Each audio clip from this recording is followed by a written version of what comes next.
All right. Hello, everybody. Welcome into Fox 5 Live here at Fox 5 DC. This is our newsroom. I am tired, and Tucker's over there tired, and I am also happy.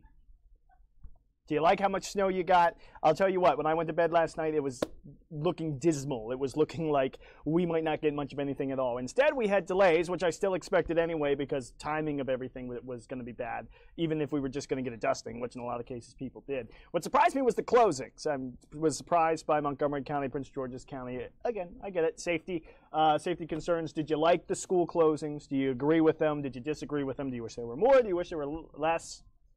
Love to hear about it. I think the general gist of things is in the newsroom here is people seem to think we're a little sensitive to snow closings around here. And I know I got friends up in Boston that that laugh at me every time I tell them that we're closing for an inch of school. I went to school in Montgomery County growing up for a period of time, and I went to high school in Prince George's County, so I loved it growing up here, getting all the snow days. So we'll go through how much everybody got and where the snow was still falling, because it is still coming down in a few spots. Let's head over and I'll show you kind of what's going on. We visited this map yesterday. Here are those upper levels of the atmosphere. This is water vapor. You can see what's going on. I love to explore kind of the dynamics of this thing. There's your big trough. I mean, you can see it outlined there in the blue. You got a ball of energy. Whoop, didn't clear. You got a ball of energy right there. You can see it swinging around as my map likes to refresh on me as soon as I start here. It snowed! Yay!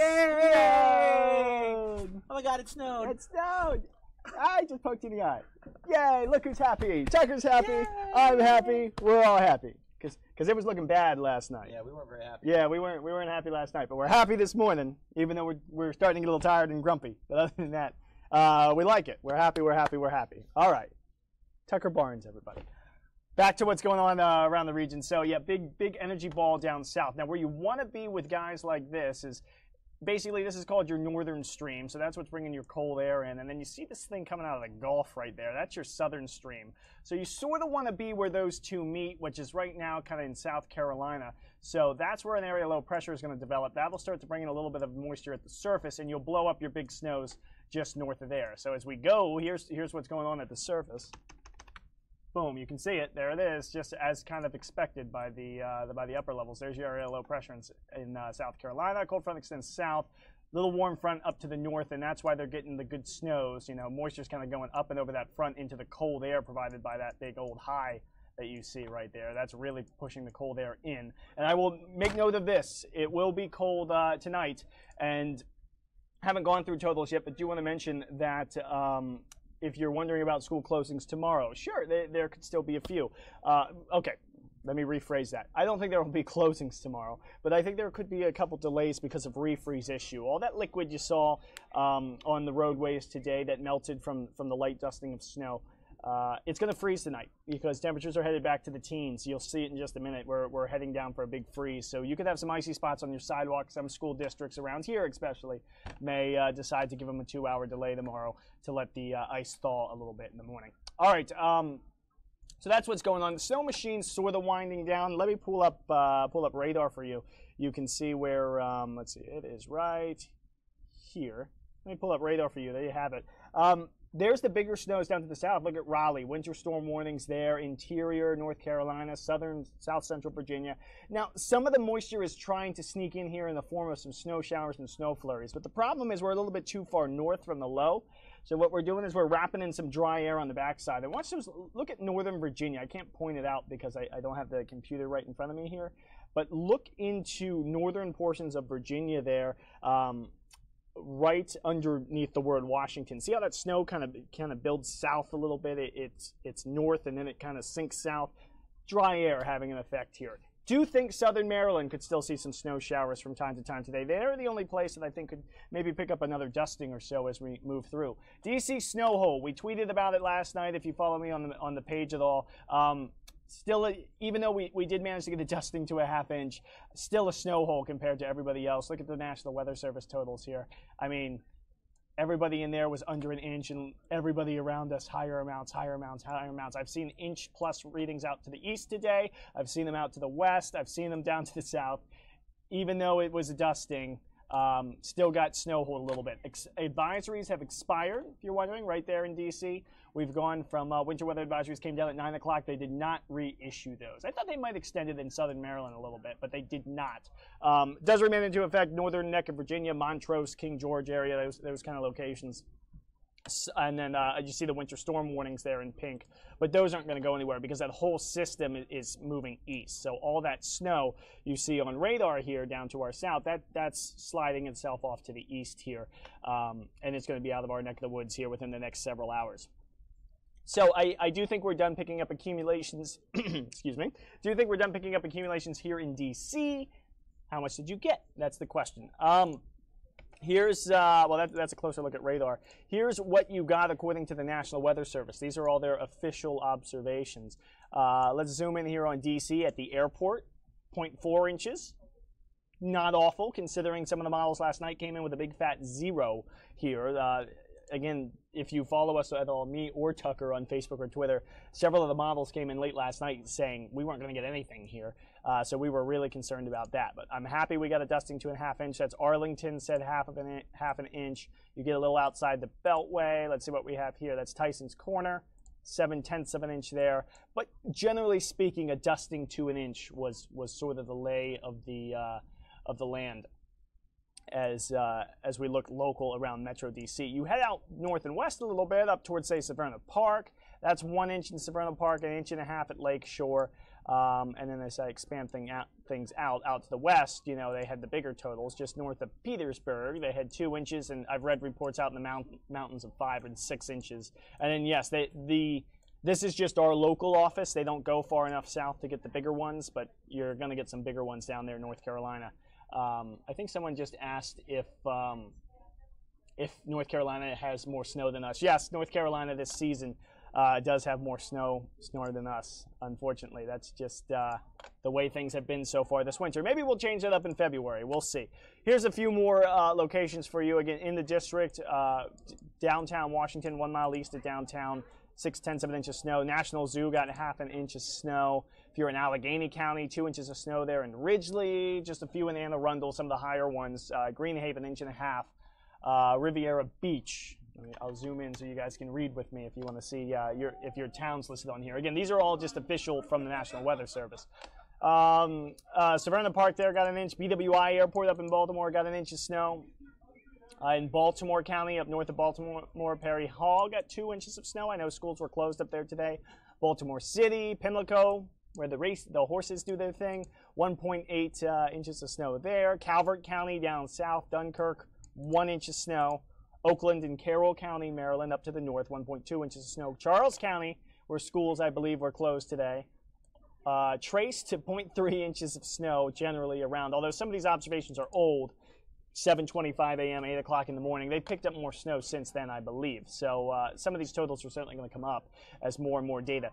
Closer to home, up near where I live in Columbia, 1.3 inches of snow. Damascus got 1 inch of snow. I've read reports out of Montgomery County, like Upper Montgomery County. Some people have said 1.5 inches of snow, but generally a dusting to 1 inch was given in Montgomery County. And some of these observations are new too. Like that was at 10 o'clock in Tacoma Park. You're probably not going to put anything else on top of that. We could still get a snow shower or a snow flurry this afternoon. We're just not going to do a whole lot more than what you kind of see. Fairfax in Virginia, 0.5 inch of snow. In Fairfax County, Tyson's Corner, 0.7 of an inch. Bailey's Crossing, 0.7 of an inch. Chantilly, 0.6 of an inch. And then from there, Loudoun County, you got missed with this one. I think kids just had a 2-hour delay today in Loudoun County.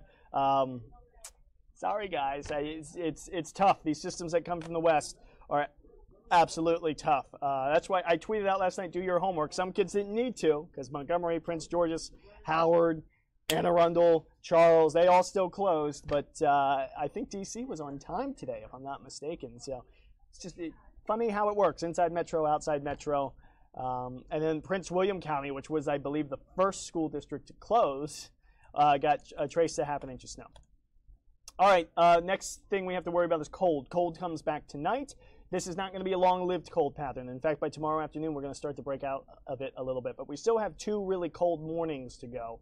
We're going to have clear skies and sunshine tomorrow, but to start out with the clearing tonight and just a little bit of snow, temperatures, especially in the suburbs, falling down to the teens for everybody. So I do stress watch your refreeze, watch your issues with refreezing. Any of those wet roadways, even the ones that are treated, you'll start to get some ice on it if it stays settled for too long. You know, as long as traffic's running over the roadways, they'll be okay. But once traffic settles down for the night and things go calm and the road surface is cool, that's when you can get your slick spots. And that's why I believe Tucker said that maybe some delays tomorrow. It wouldn't shock me if there's a delay or two tomorrow just because of the ice on sidewalks. Put your salt down, you know. I don't think many of us need to get the shovels out, but sweep off the walkway, that kind of thing. And if your car is wet, put your windshield wipers up before it starts to freeze. So that's tomorrow morning's lows from Pivotal Weather. Again, generally teens, maybe lower 20s here in D.C., just because we like to hold things up. We're close to the river. We're city-centered, so we tend to hold on to warmth a little longer. But single digits out in the mountains to the north and west right there. And again, teens locally.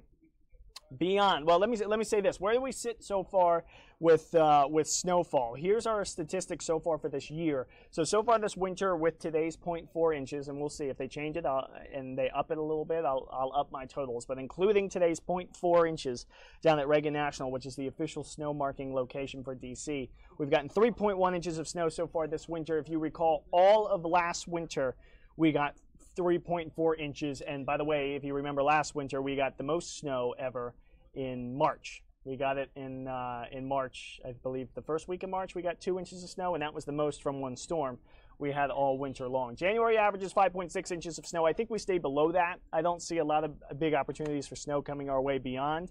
So that's where we stand right now. Not a bad start, again, considering where we were last year. Let's do what's coming our way here in the future.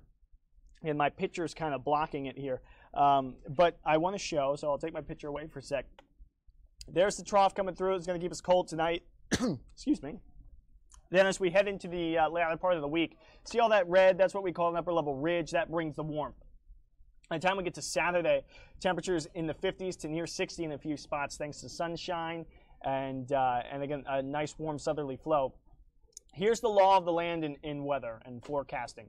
If you're what we call troughing, which is your blues on the west, you tend to ridge in the east. So if you're cold on the west coast, which is in the blues, you tend to warm up. And I know you can't see my W, but you tend to be warm on the east coast of the United States. That's just how weather patterns work. So let me get back out to that. That's this week. We'll watch. That's the storm that's going to come through on Tuesday. I'm not worried about it being a snow because it's a little too far north. Should be a Great Lakes runner.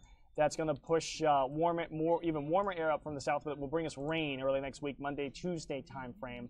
Maybe we're briefly cold on Wednesday morning, but by Thursday afternoon or Wednesday afternoon, we're warming it back up. The next time period to watch, and it doesn't look long-lived, but this guy coming across at the end of the month. This is the 29th of January, where you have a nice little trough trying to dig out on the eastern seaboard. You do have some ridging southwest. You have a little block up to the north. You got a block out to the west. That's a stormish pattern, but it's not the stormiest pattern I'd seen. So really what I'm kind of trying to say here is that I think our opportunities are getting a little less here as we roll through the second half of the month. As expected, we didn't expect January to hold on to the cold because in these La Nina years, it tends not to, pulled up the wrong thing. It tends not to do that. Here's temperatures over the next few days, just in case you don't believe me. This is all raw model stuff from Storm Vista. I'll zoom in one more time so you can see the numbers. There's today, 30s for highs. We may do that this afternoon. Tomorrow morning, cold, 20s in the city, teens in the burbs. So look at the 40s, come back. If the European's right, maybe we do a 50 on Friday. We certainly do 50s on Saturday. Saturday's looking good. Sunday we'll have a few more clouds, so probably same level of Saturday. And then here's your warm but rainy time period, Monday and Tuesday. And then after that, it's sort of seasonal warmth. Here's another way to look at things and more proof that I think the cold is coming back. These are what we call weeklies. So it's what the models are saying week by week what it's going to do. Notice your dates up the top. So this is the 15th to the 22nd. So we're sort of halfway through this time period. Cold start, warm finish. So transition week. We get out into next week. See all the reds and yellows. That's warm. Next week's going to be warm, as you just saw. The week after that, probably warm as well. And then we go into a transition week as we head into the month of February. Look at the dates, 5th to the 12th. Transition week here on the eastern coast. And then the cold starts to come back by the middle part of the month. And the end of the month could be colder than the beginning. As you see all the blues here on the east coast, that's the model at least telling us, if the model happens to be right, that the cold is coming back as we head into February. And if you know anything about February's here in DC, February is our snowiest month for a reason. It's because you get winter cold fighting and you get spring moisture trying to come up from the south. So you get the perfect blend. In January, sometimes you get too cold and too dry, and you're not able to get the moisture up from the south you need for the bigger storms. Like 2016, sometimes it does happen, but a lot of times it doesn't. This year so far, not awful. I think we're over an inch of snow now for a month, but not the best January for snow lovers, that's for sure. I think we'll have more chances. We head into February, and La Nina years usually extend into a little bit of March too. So we still have half of winter yet to go. So if you're not satisfied as a snow lover, I still think we'll have our chances coming up. Other than that, we're just about done for today, with the exception of if you live in southern Maryland. Yes, we could do a few more snowflakes coming down here in DC, even as the system passes to our south. But I think we're done with the accumulating snow for the day today. Be safe if you're heading out and about. Watch for your slick spots. Watch for them one more time tomorrow morning. And then we will warm things up very nicely here and get sunshine back as we head into your weekend. It actually looks like a very, very nice weekend if you're ready for a break from the cold and from the snow chances. All right, guys, that's all I got. Molly's coming back over on YouTube. You can do Fox 5 DC on YouTube. She's going to have all your news headlines, let you know what's going on around the world of news, which I have no idea because I just generally do the weather here. I hope you guys have a great day. If you had a snow day, enjoy your snow day. And again, watch out for those slick spots building tonight with temperatures falling into the teens overnight tonight. All right, guys, take care. Have yourself a great day. I'm going to go play in the snow as much as I can before I get too tired to do so. See you guys. I'll leave you with a live look at the radar one more time. Molly's on her way over to handle news headlines. Talk to y'all later.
All right, hey guys, it's Molly in the newsroom. Mike is just finishing up with our snow today. I hope that you were able to join him on that update. It's kind of cool. Molly's going to test you guys. Yeah, we got to talk about this, and I'm going to do it later. I'm not going to administer this to Mike because he's looking at it now, but we're going to have a couple subjects. I got to cheat on the cognitive test. And what it is, I know, it's the Montreal Cognitive Assessment, the MOCA, that President Trump actually took yesterday after he received a clean bill of health, physical and mental. He took this cognitive assessment, which essentially assesses your mental awareness and sort of signs of dementia and stuff like that. So we're gonna have a couple people in here take it, but you can't now because you looked at it. He's out of here. All right, guys. He's like, bye.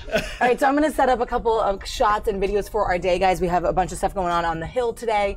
Like I mentioned, the news is President Trump's health and what was announced yesterday from the White House doctor. I'm gonna jump right in though because the House Democrats are having a meeting after their closed caucus this morning, and it's happening right now live in the Hill. So let me go there while I set up some video for today and what we're going to go to later on in the day.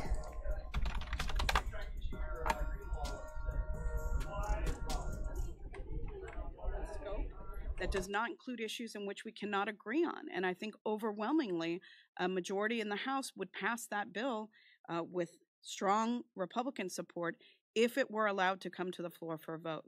I specifically asked the general that if we were allowed a vote and the Hurd-Aguilar bill passed the House, would that be something that the president would sign?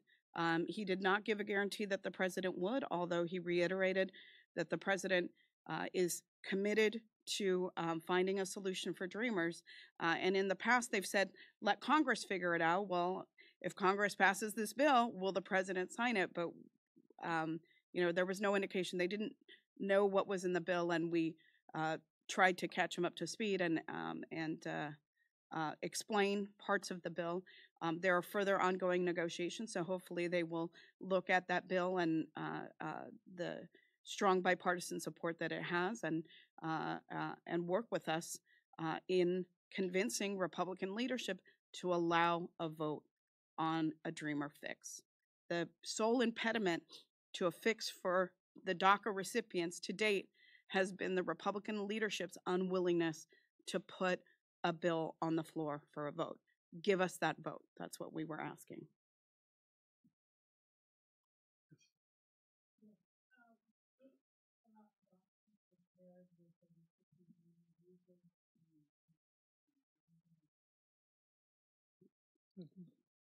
Again, we think that the simplest path is a very narrow path that focuses solely on Dreamers with the border security element.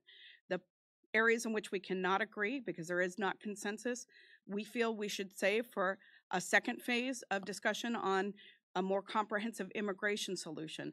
But we are focused on a very narrow group of people with a very simple solution. Sometimes simplicity is best. We are saying give us a vote on a Dreamer fix, which the president says he wants, which clearly a majority of the Congress wants. Give us a vote on this narrow fix, and let's move on to the next phase. Many of us would also describe the issues you're raising as moving the goalposts in terms of these negotiations. Yes, you had a question?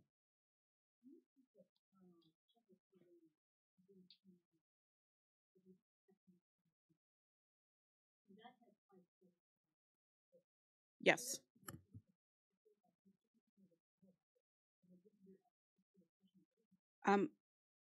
He did not say he didn't know about the bill. He said he did not know what was in the bill, the details of the bill. The bill was introduced this week. It has 22 Republican co-sponsors. And again, we believe that there are more Republicans that can be convinced to co-sponsor the legislation. We certainly know that there are more Republicans than the number that have co-sponsored who would vote for it if it were allowed a vote on the floor.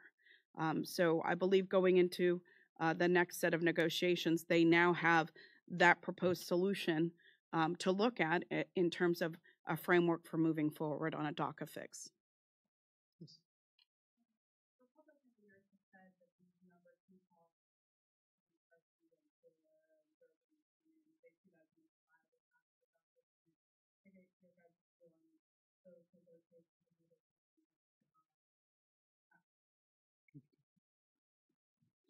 We certainly encourage the negotiations. I don't know that that's the most viable.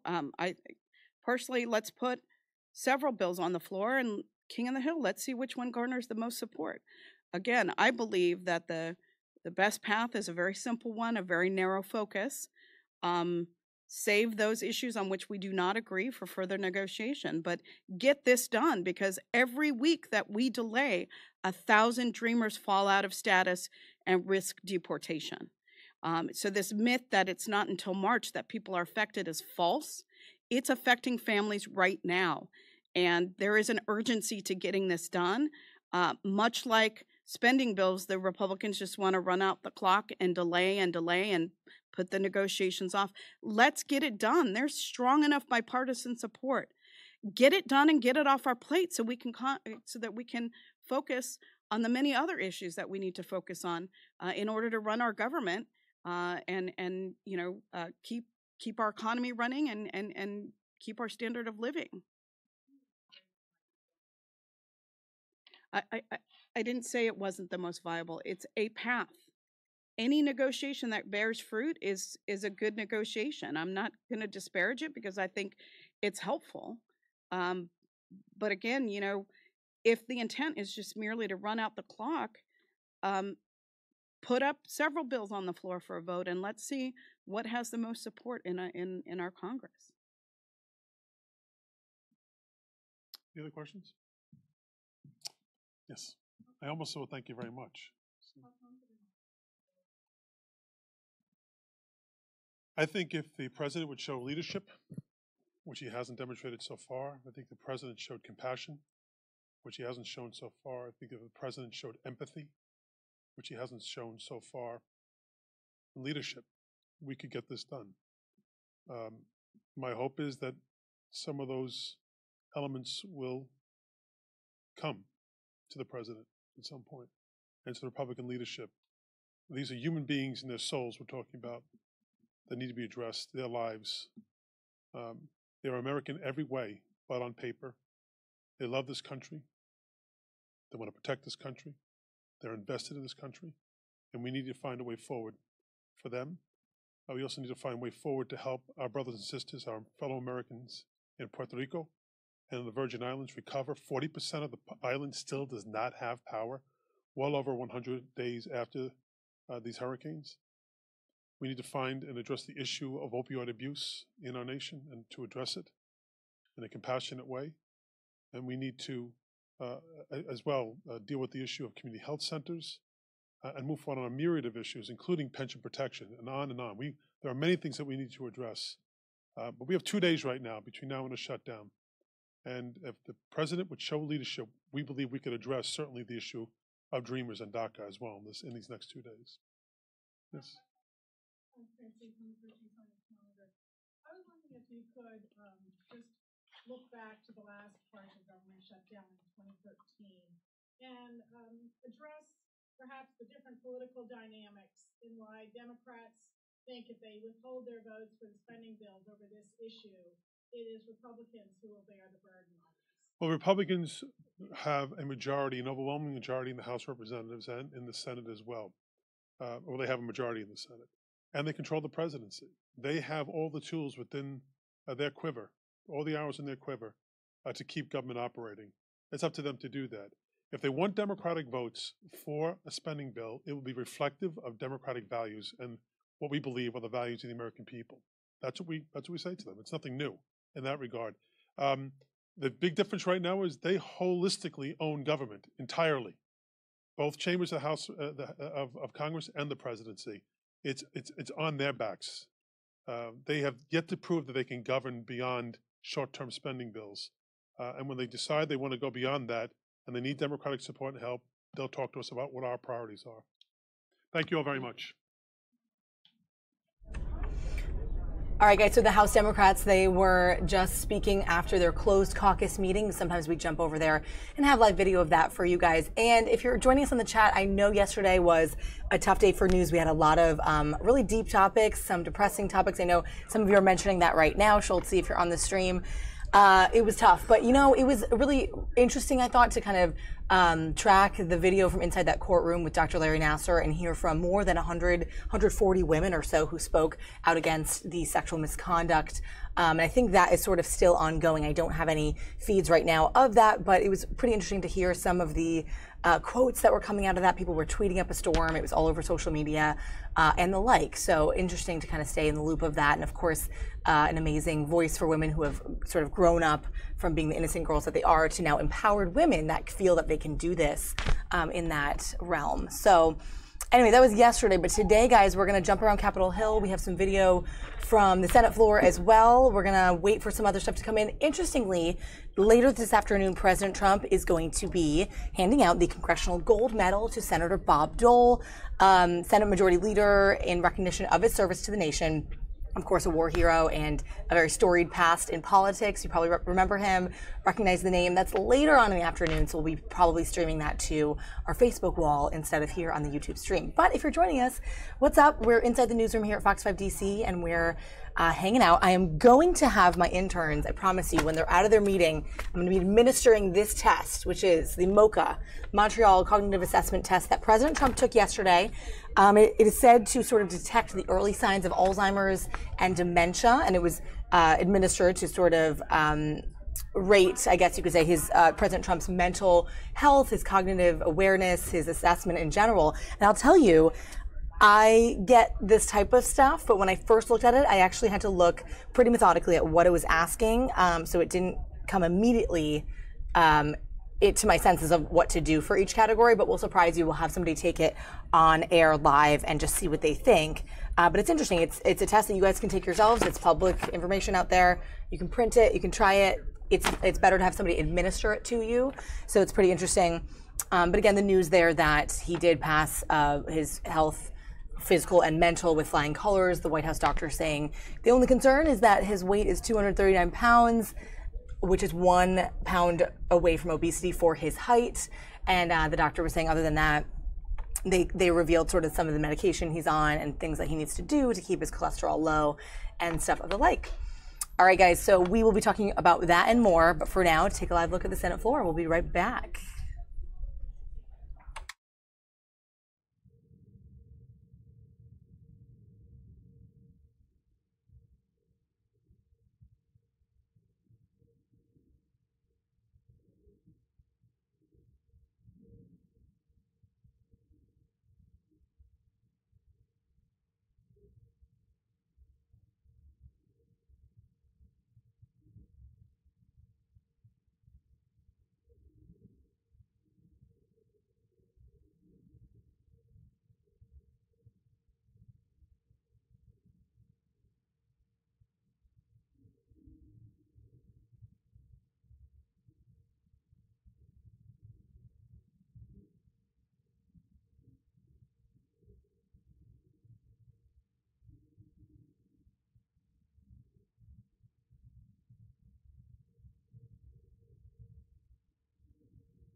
All right, guys, we're back in the newsroom. Thanks for waiting for us. Thanks for breaking with us on that hiatus. Kyle here is my intern. You've seen him a little bit. Hey, guys. He's joining from the meeting that he went to just earlier this morning. And I really wanted to get him because I really want to administer, like I said, the MOCA, the Montreal Cognitive Assessment Test that President Trump went through yesterday. I was new to it, and it was kind of cool to see that this is just used exam. I know you're a little bit nervous. I'm like, oh. I'm like, I love that we're doing this because, and we're going to put this up because we don't have a lot of live video to go to right now. There's sort of a stagnant shot on the Senate floor, a couple cloudy shots, of course, of the Capitol Dome as it is a snowy, cloudy day here in DC. So if you're away from us, which I know a lot of you are, if you're not in the district, that's what it looks like there today. But the big news is that President Trump passed, like I said, his exam, his physical and mental health yesterday, and just sort of the notes on that. The physician in the White House, who was also Obama's physician, Dr. Ronnie Jackson, shared the results of Trump's first physical at a press conference. They talked about it, and they said he had great genes, and that he may, if he had a healthier diet, live even longer than he will live. It seems a little bit almost close to being overweight. And isn't the whole thing people will joke and kind of put out there on social media that he does eat, the things he likes to eat, the regulars at McDonald's. Well, you know how people will say, you've seen it kind of in social, he eats XYZ from McDonald's. He likes a specific a specific burger or meal. It's hard to relate, I know. Yeah, but I'm just like, I'll be wanting to eat something that's healthier or something that's, more gourmet. But if I had that type of money at that type of position, but hey, sometimes you got to go back to your old school days where McDonald's was a spot back then. You crave McDonald's and you just go ahead and get you a McPick 2. Yeah. I mean, it's funny, right, how times have changed because we grew up knowing, granted, we're like a little bit different generation. You look close, like we grew up with McDonald's in a different light than it is now. Yeah, it and definitely so tastes even different. Talking about it is interesting, right? Because even young moms now know what they didn't know before about raising their kids with it and stuff like that. So it's just a different world. But anyway, the whole point being, if he did have a healthier diet, from where he stands in other sort of areas of his health, he would live even longer, so the doctor says. So that's what came out of that. He does want to lose X amount of pounds over the next year and that whole thing. But the cool part is that we get to actually take this test with Kyle. We're going to talk about some other social media topics and different things in a bit, too. I want to quickly flash over to a local happening that's going on right now. There's a scene in Southeast DC right now. There's reports of a shooting. We were hearing just the breaking news really quickly. There's a look at it. That there were 3 people, I believe, shot. 1 conscious and breathing, 1 not conscious and not breathing. We're going to find out more information from our reporter who's on the scene. So if we get any more, we'll talk about that. But right now, limited amounts of information coming in. There's a live shot. If we do get a little, looks like they have the mic set up. If we get somebody speaking there to give us the info, we'll jump over there live. So, all right, we're going to come back. We're going to talk about what's on your screen, and you can see the name on your screen. You can. It's used to detect Alzheimer's, early signs of Alzheimer's and dementia. Important and relevant for today as we talk about mental health and people being so concerned, right, about exhibiting signs. I'm just like, oh my God. So what do you guys think? Did you read about the health sort of test? I found it fascinating, and so we're going to administer this test. Hey, Kathy, good to see you on. Okay, so here we go. Kathy's loyal. Blindly, Kyle's going to take this test with me. I'm going to hand it to him. Okey-dokey. And I know, immediately, do you have a pen? Here's your pen. Immediately, it's not super intuitive. You have to kind of see what you have to do. You do have to write, and then some of it is verbal, like talk back, repeat, and stuff like that. So essentially, and again, you guys can take it. This is version 7.1, the original version. It's online. We're keeping an eye on that shooting in Southeast DC. If we do have information, we'll bring that to you. So for now, let's take this test. Purple pen, root to the rose. Yeah, right. Oh, yeah, your people. All right, so basically, and I can even show the camera, he's taking this, and it'll be, there's parts of it that I have to kind of administer and talk to you about. So we're going to start, though, with the first one, which is visuospatial executive. So basically, fill out this first chunk. Fill out this first chunk. Madam President. Senator. Sorry, some volume. Fill out this first chunk, and then we go on to the rest, and I'm going to verbally do the rest. So the first part is like your action with a pen. You're creating a pattern that you think works with that. You're doing what it says, and then you're doing what it says. Got it? And I'll show you guys what he's doing. See the top? So basically, I have to draw this cube? Yeah, exactly. So follow directions. Do the first thing here, so which is a pattern. Okay. And then you just follow the direction. Yeah, I'm going to give you minimal hints, but basically, it's not even like, you guys get what I'm saying. So let's connect the dots. So 1 to 2, 3 to 4. You do what you think is right. Okay, let's see. You got it. I think you're going to be fine at this. I think people are kind of overthinking what this is, but and then I'll take your paper and we'll do like the verbal stuff.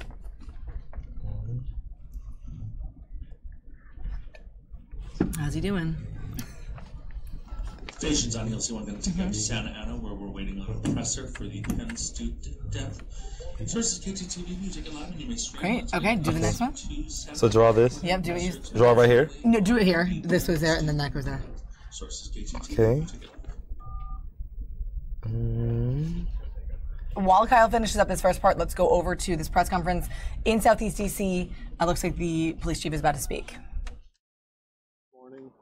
We had what looked like a light-colored sedan that drove this way on 16th Street and opened fire on a number of people that were outside in front of a small market up the street. Right now we have 2 adult males that were struck and an adult female. The female seems like she's in the most serious condition. The 2 males look like they have non-life-threatening gunshot wounds. We have a report of a 4th victim who has showed up at a local hospital with a graze wound. The lookout that we have, like I mentioned, was we have a light-colored sedan, and it looks like they were shooting from the vehicle, and the vehicle continued to flee up the street. So no fatalities at this point, Chief? At this point, we don't. The female's in very, very serious condition. Any idea what this was about? No idea at this point. You know, you can see this just recently happened. We have a whole bunch of teams up here trying to put together exactly what happened. Can you describe the environment in which this happened, or where the people may have been standing, or what was going on? It looks like there was a number of people out here on the street. There's a small market, as you all know, right up on the street up on the corner. So they may have been going to the store. They may have been standing just outside the store when it occurred. Anyone else? Would you consider putting the vice squad back out now? This has, Paul, this has nothing to do with the vice units. We have tactical units that are all over the city all the time recovering illegal firearms. What we have here is a brazen disregard for public safety. Someone who came into this community with intent on doing harm, with no regard for anybody who lives out here. Opening fire in the middle of a day on a street where people are just visiting a grocery store, it's unacceptable in our community. It has absolutely nothing to do with vice squads. Chief, this happened while you were talking about another killing just a few blocks away and the frustrations of the shootings. Right, yeah, you know, as you know, we were just down the street talking about a 15-year-old who lost his life this past Sunday, and we have this shooting over here. So I can tell you, you know, we're not going to tolerate it. We're going to get to the bottom of these things. Someone's going to be held accountable for this. Mayor, I'm just curious about your reaction to it. As I said, you were just having a news conference, and of course you have been talking about situations where, you know, crime has been going down in the city. However, as you're talking about one crime, you have another tragic crime here. Well, any time that we have violence in our communities, we all need to respond with the full force of the government. And it is true, we were talking about a 14-year-old that was gunned down fairly close to here. And shortly thereafter, we hear of another shooting. And we know that we're going to figure out what types of guns were involved, who was involved, and how we get to those weapons before somebody gets hurt.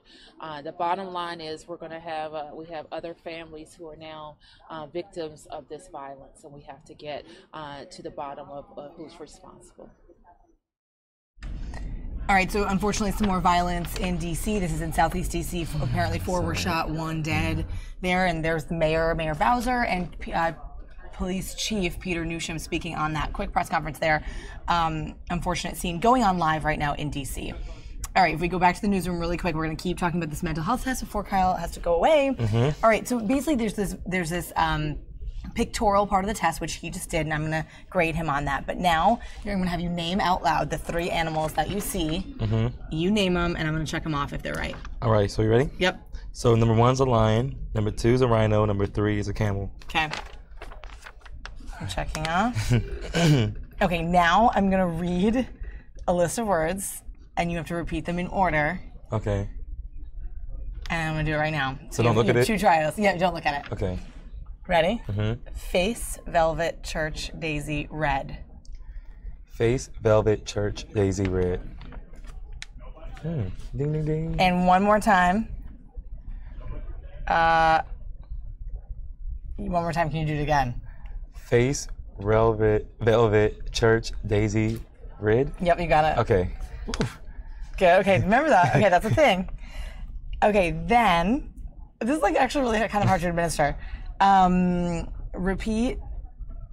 Repeat these in order. Okay. 21854. 21854. Okay, repeat this set in backwards order. 742. 247. Okay. All right, I'm going to read a list of letters, and on each time, I know, right? It's a little nerve-wracking. Each time that I say the letter A, you're going to tap your hand on your chest. Okay. Just as I read this whole list. Ready? F, B, A, C, M, N, A, J, K, L, B, A, F, A, K, D, E, A, J, A, M, O, F, A, B. Nice. That's that one. Okay, I can do the tally later. Okay. Cool. Okay, so now you're going to do a serial subtraction of 7, starting from the number 100. You're going to subtract 7 5 times. Can you give me those numbers? The math, right? Yeah, Schulte says go Kyle. He's rocking it. It's hard. All right, so start with that number 100, and then give me a series. I'll stop you, but it'll be 5 subtracting 7. So, does that make sense? 100 minus 7? Yep, so, and then you're going to keep subtracting 7 and say that number. Does that make sense? All right, here we go. First one. All right, 73. 76. From 100. Oh, 93. Yep. 86.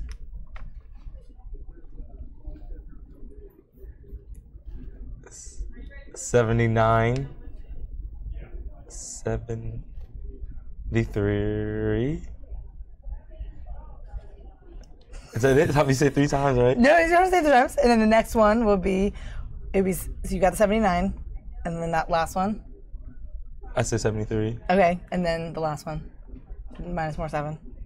Don't worry, I'm gonna do this to Caroline too. 76? Is it 76? You said plus 7? Yeah, subtract 7. From what? I said 73? You said 73. 76. I mean, what number was I at? 66. Yep. Yeah. Okay, that was you. All right, so now you're going to repeat this sentence. I only know that John is the one to help today. I only know that John is the one to help today. Okay. This is so odd, right? This is like a public test that you took. And the second sentence, ready? The cat always hid under the couch when dogs were in the room. The cat only hid under the couch when the dog's in the room. Okay. Okay. All right. Now name as many words as you can that begin with the letter F in a minute. Okay. Ready, go. Fake, food, fashion, fun, fantastic, fidgety. Nice. Fugitive. I love these creativity. Fit, fat, flick,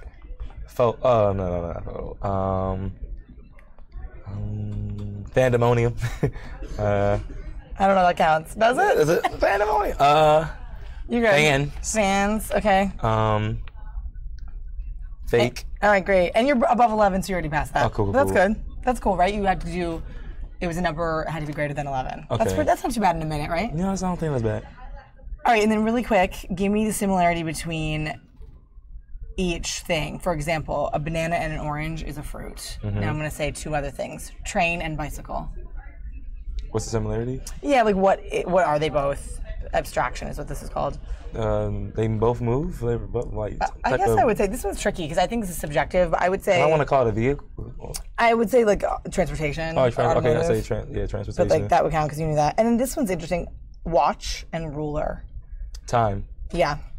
Or ruler's measurement though? He measured. Measuring time? Well, no, that time. Actually, I'm confused about that. God, I don't even know this for Watching myself. ruler. Pete, did you take it? Okay, let me know if you. Oh, you're doing the words. Okay, so okay, let's just like put a question mark on that. I think it would be measurement. Well, because it meant one measures time, one measures stuff, like inches. Okay. Or whatever. That's what my guess is. All right, and now recall. Oh, geez. Recall these words, but I can't tell if I'm supposed to give these words again. But the 5 words that you repeated back then, there's no way you're gonna remember them, are you? The five words that I was like repeat twice. I mean, that's tricky. I think at least if I think I'm administering this right, that's what it is. What was the first word? I don't even. It was like those 5 words. Anyway, I can give you. Yeah, it's tricky. Well, I think we should stop there because basically there's an optional portion. So essentially, that is what it is to kind of give you that. It's like shapes, animals, words, if you can repeat them, sentences, and it's pretty interesting to kind of do. And it's kind of under the gun, right? Mm-hmm. There's a couple moments where I was like, this is actually trickier. Especially the math, I was like, ooh. I know, definitely. If math isn't your thing, that's a hard thing. But like, it sounds like. It wasn't hard. I had to think. I was like, okay, we're going back. It's like adding up and subtracting. It's like, okay, we're going back from 100. Totally. Well, anyway, it looks like our scene in Southeast is over. You're going to go do some editing to learn about planning and producing. Mm-hmm. We're going to jump over to a couple different things. In California, there's a press conference going on for, if you remember, the college student, the UPenn kid that died. We'll come back for more entertainment later. We'll come back and talk social media and entertainment with Kyle when he comes back. But great job. Thanks for taking the test with me. You're amazing. I get a next intern. Yeah, he gets the, I know I will. I'm going to put her to the test. So if you guys think you could take it, you can take it online. MOCAtest.org. That's how I found it. It's the PDF. And it's interesting. I think there were a couple parts that I was sort of stumped as to like how to administer it. But anyway, let's go over to California, guys. A presser on that college student that died after he went missing, if you remember that. It's just about to start. Let's go over there. Good morning. Thank you for joining us today.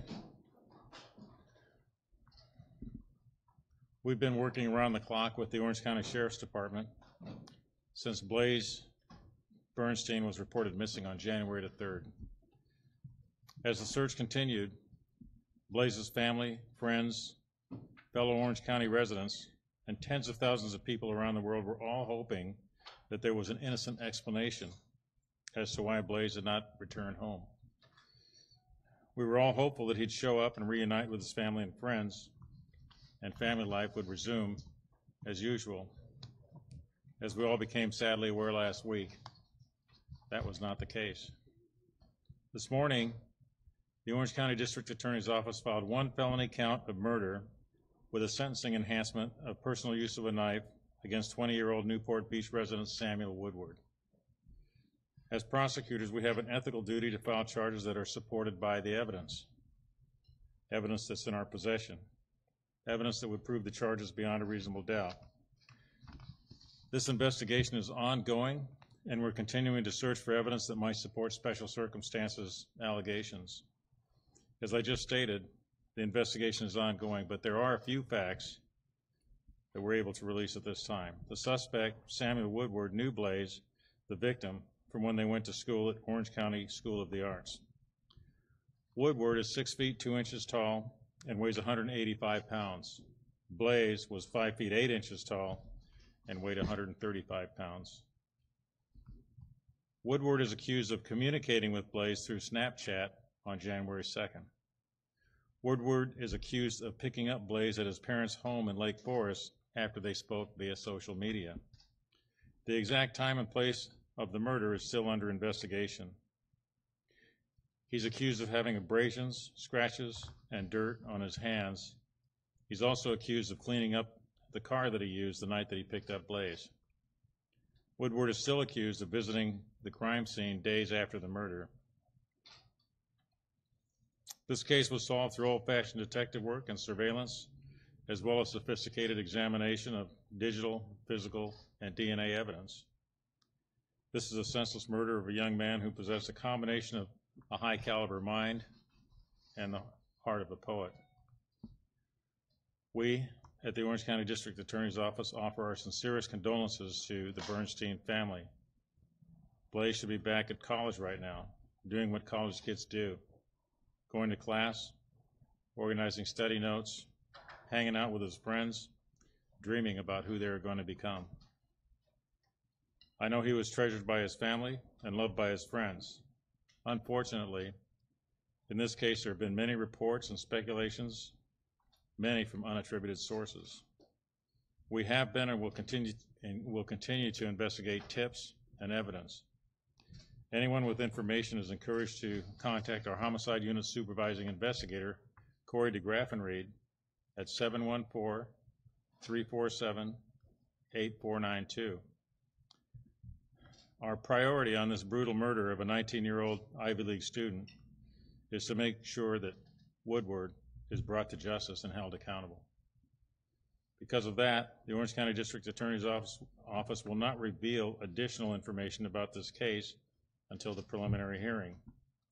As a community, we hope that this case might serve as an opportunity for tolerance and understanding.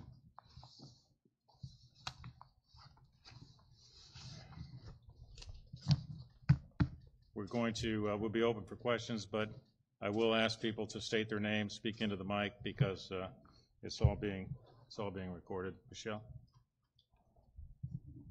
Thank you, Tony. It's Michelle Julie on CBS 2 News. Can you please talk about meditation, premeditation? Is there an allegation of premeditation in this case? So the question is whether or not if we could talk about premeditation. When we file murder charges, we don't file allegations of premeditation and deliberation.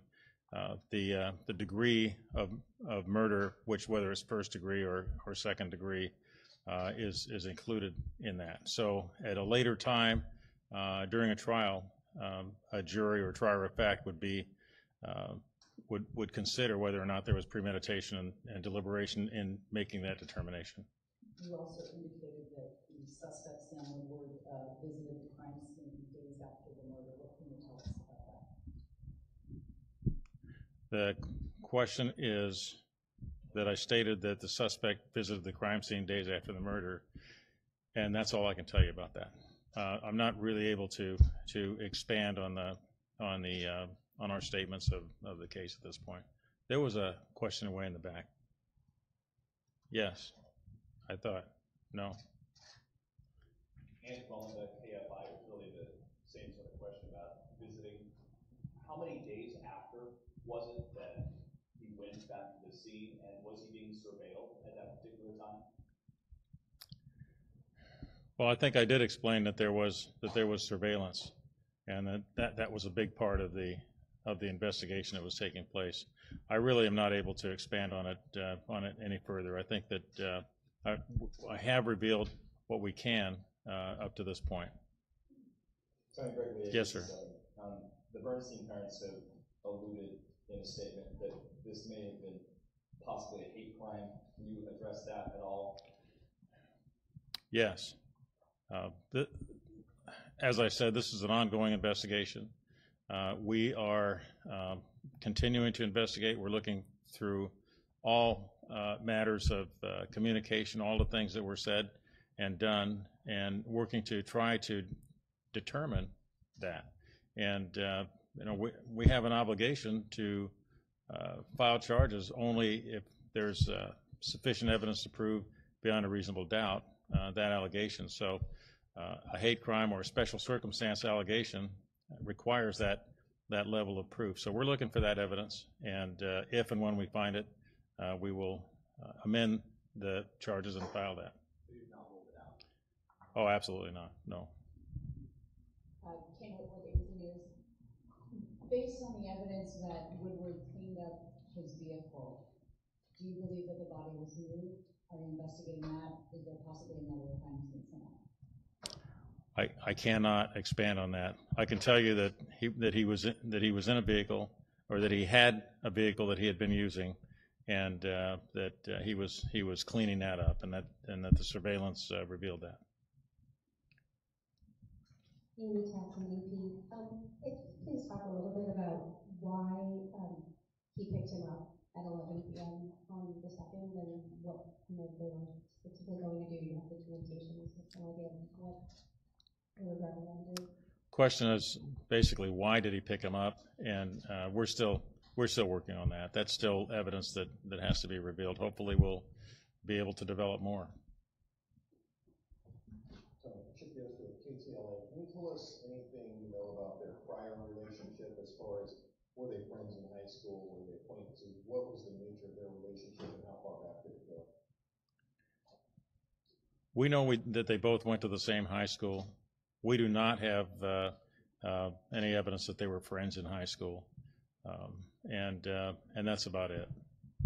That's as much as I can say about that. What about more recently? How long have they been communicating before they got that name? I'm not able to try to expand on that. It would require some speculation on my part. Actually, we don't really have the evidence to support. Can you talk about why you said you were still looking at the possibility that he friend? I'm sorry, what was the question again? Can you talk about why you're still looking at the possibility that he friend? The question is why we are still looking at the possibility of a hate crime. Well, first of all, understand we're open to all of the evidence, and we're still looking at all the evidence. We have a substantial amount of work to do on that, and it's going to take a little bit of time. Some of that is in the form of communications between the defendant and the suspect, or the defendant and other people, or the suspect and other people. So there might be a substantial amount of communication. We have to look at all that before we can make a decision like that. The question of a hate crime is one question that we have about the possibility of special circumstances, and so we're looking to see whether or not that might be supported. Yes, sir. Mr. District Attorney Matt Johnson with Fox 11. There was a question right back here. I just called on this gentleman first, and I'll get right back to you. Okay. Pardon me. What? All right. Okay. All right. Okay. Good. Right now, our viewers very concerned about the family. How is the victim's family holding up?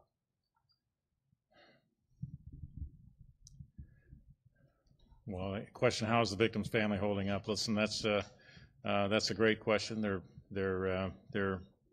very distraught. They are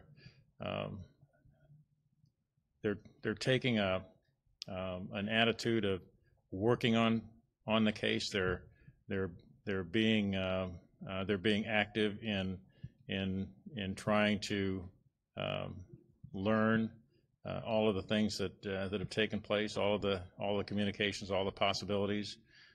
So that's what they're doing at this point. I can't. This was a treasured young man, a son that they loved, and that is very much at the forefront of their thoughts and actions.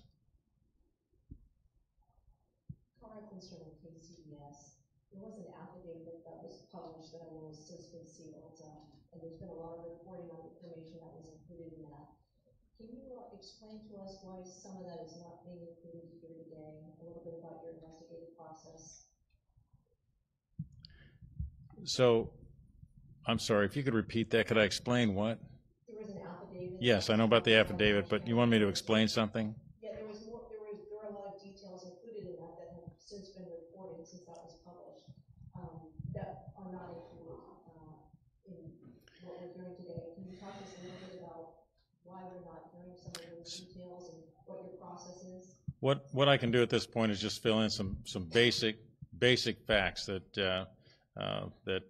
are very clear, and I don't want to, and I think it would be improper to try to fill that in further at this point, because we're still investigating. We don't have all of the evidence yet, and we still have a duty as officers of the court not to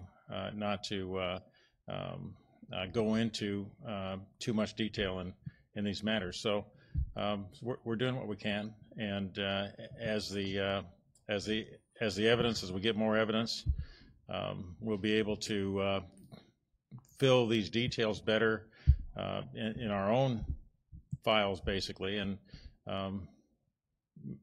much of it might be used and revealed at the preliminary hearing when we get that, but probably not before that. Tony Vicky Vargas at MUCLA. Two things. One that seems to be glaringly missing in here is the issue of motive. And at the news conference, you had said both the Woodwards and the Bernsteins are two families that I think the word was suffering, who were going to be feeling pain through this. Yes. So motive, and why do you feel that for both families? So as far as motive is concerned, we haven't completed the investigation, so we have a ways to go before we can actually determine something about motive that would be supported by the evidence. And before we can say anything like that, it really does need to be supported by the evidence. So we need evidence beyond a reasonable doubt before we can start talking about why this happened or why that happened. So to do so would be to speculate, and I'm just really not free to do that.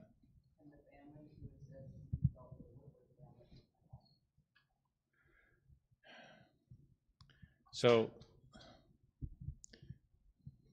we talked about the Bernstein family. They are they're hurting. They're distraught. This is a terrible thing that's been visited upon them. I mean, their son, much loved, successful, wonderful young man, suddenly disappeared and had been murdered.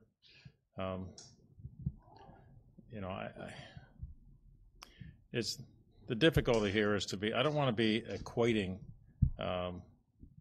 the defendant and the suspect, because that's just not right. I mean, we have a murderer and we have a victim, but I think that needs to be clear, and I don't want there to be any question about am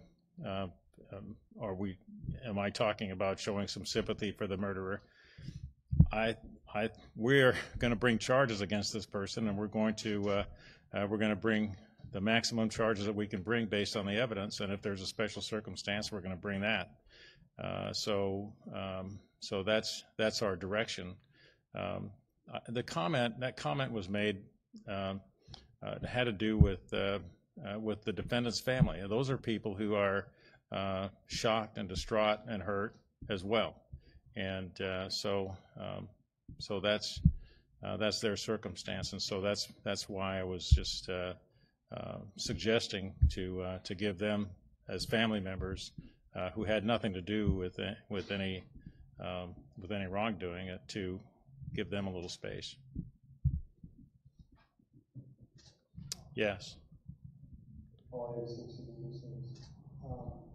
know that in a lot of these kinds of cases, when you're relying on communications through medical devices, et cetera, it can be an uphill battle with telecoms and getting that evidence. Is that also part of the ongoing investigation that we're still able to get a lot of communications through telecommunication companies? So is that also something that's part of why we're not able to really get more into the motive, et cetera? Yes, we're doing all we can to fill in, to get what we can about everything that happened, all the communications, what were the circumstances that led to this, and so that requires a lot of work. We need to develop all of the digital and forensic evidence to see what we can find. Yes. Tony, the issue of bail. At this point, Woodward has been held on no bail. It appears by the charge that was filed today, he will be afforded the opportunity to post bail. What can you tell us about that? And we know that there are people in Newport Beach who are concerned about him returning to the family home. He will have a bail hearing today, and I mean, I think that's we will argue about the bail, and we'll state our position that he shouldn't get out, that in the event that he's bailed out, that a very tight leash or very tight control is kept on him.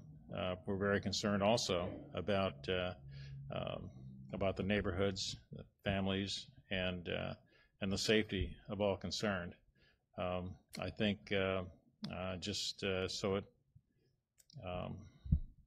it's known to everyone. I think that that there's a likelihood of bail being set because it's a murder case, but it's not a special circumstance case. In a case where no bail could be the requirement would be a case where there's a special circumstance and the evidence is strong and the presumption great, as it's stated in the penal code. So the likelihood here is that there will be bail, but the set scheduled amount on the bail schedule is $1 million.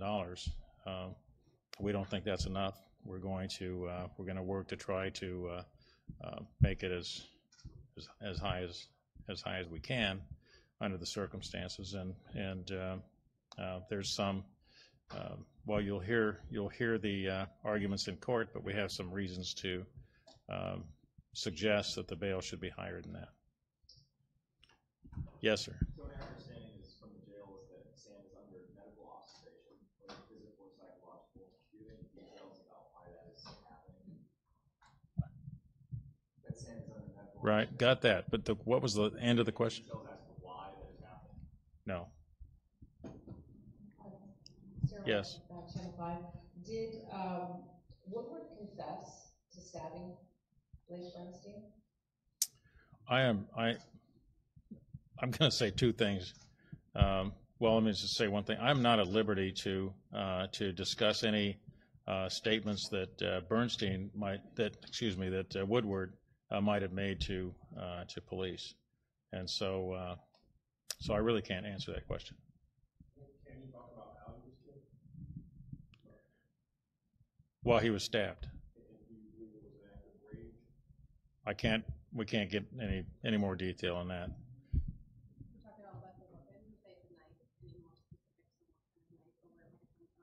No. Tony, also, with regard to the amendment of charges, either charging him with special circumstances or downgrading from murder to, say, manslaughter, when might that occur and what is the process? Well, it might occur anytime. Anytime that we get additional evidence of special circumstances, we can file that. So it could be a week or months. So that's that. Now, I know you talked about downgrading. I don't anticipate that. Can you talk a little bit? You mentioned you are looking into whether this might be a hate crime. Can you talk about what aspects of a hate crime this might be? Because there's lots of different theories about why he might have been targeted. Which one? Yeah, the question is whether or not I can talk about what aspects of a possible hate crime it might be, and the answer is I'm just not. I can't do that. Hi Tony, this is Ann Doe with the LA Times. I'm curious about the background of the suspect. What can you tell us about what he's been doing with his time? What is he studying in college? How well are his family and friends cooperating? Yeah, I'm not able to fill you in any more about the background of the suspect. You touched a little bit on the surveillance. I know there's some areas you can't go into there, but can you say if they have those 3 days of search where the body didn't turn up, did the surveillance lead to detectives going back and looking at a particular spot? Did they see the suspect looking in a particular area, thinking of that area on that? Yeah, I'm not able to give you that kind of detail. I can tell you that there was substantial surveillance, and that was a good part of the investigation. I'll be optimistic. Yes. So guys, you're watching the updates on this story, this really sad story out of Lake Forest, California. The UPenn student that was in California and found, actually he went missing since January 3rd, was found murdered, stabbed 20 times. They're providing some updates on some of the charges that are going to be against the person who is held responsible for this. Details still sort of coming out. But let's switch it over and jump into the Senate floor, get a little taste of what they're talking about on Capitol Hill just for a second. About it from time to time, as if it were somehow an annoyance that has to be dealt with, ultimately circumvented. Some people refer to it even as something of a security threat in and of itself. This is wrong. Our nation's history should itself be enough to convince us that the Fourth Amendment is no annoyance. It's an essential safeguard of our liberty in the face of a vast, powerful, and frequently overreaching government. Just think of how much more powerful the government has become in the age of supercomputers and the internet.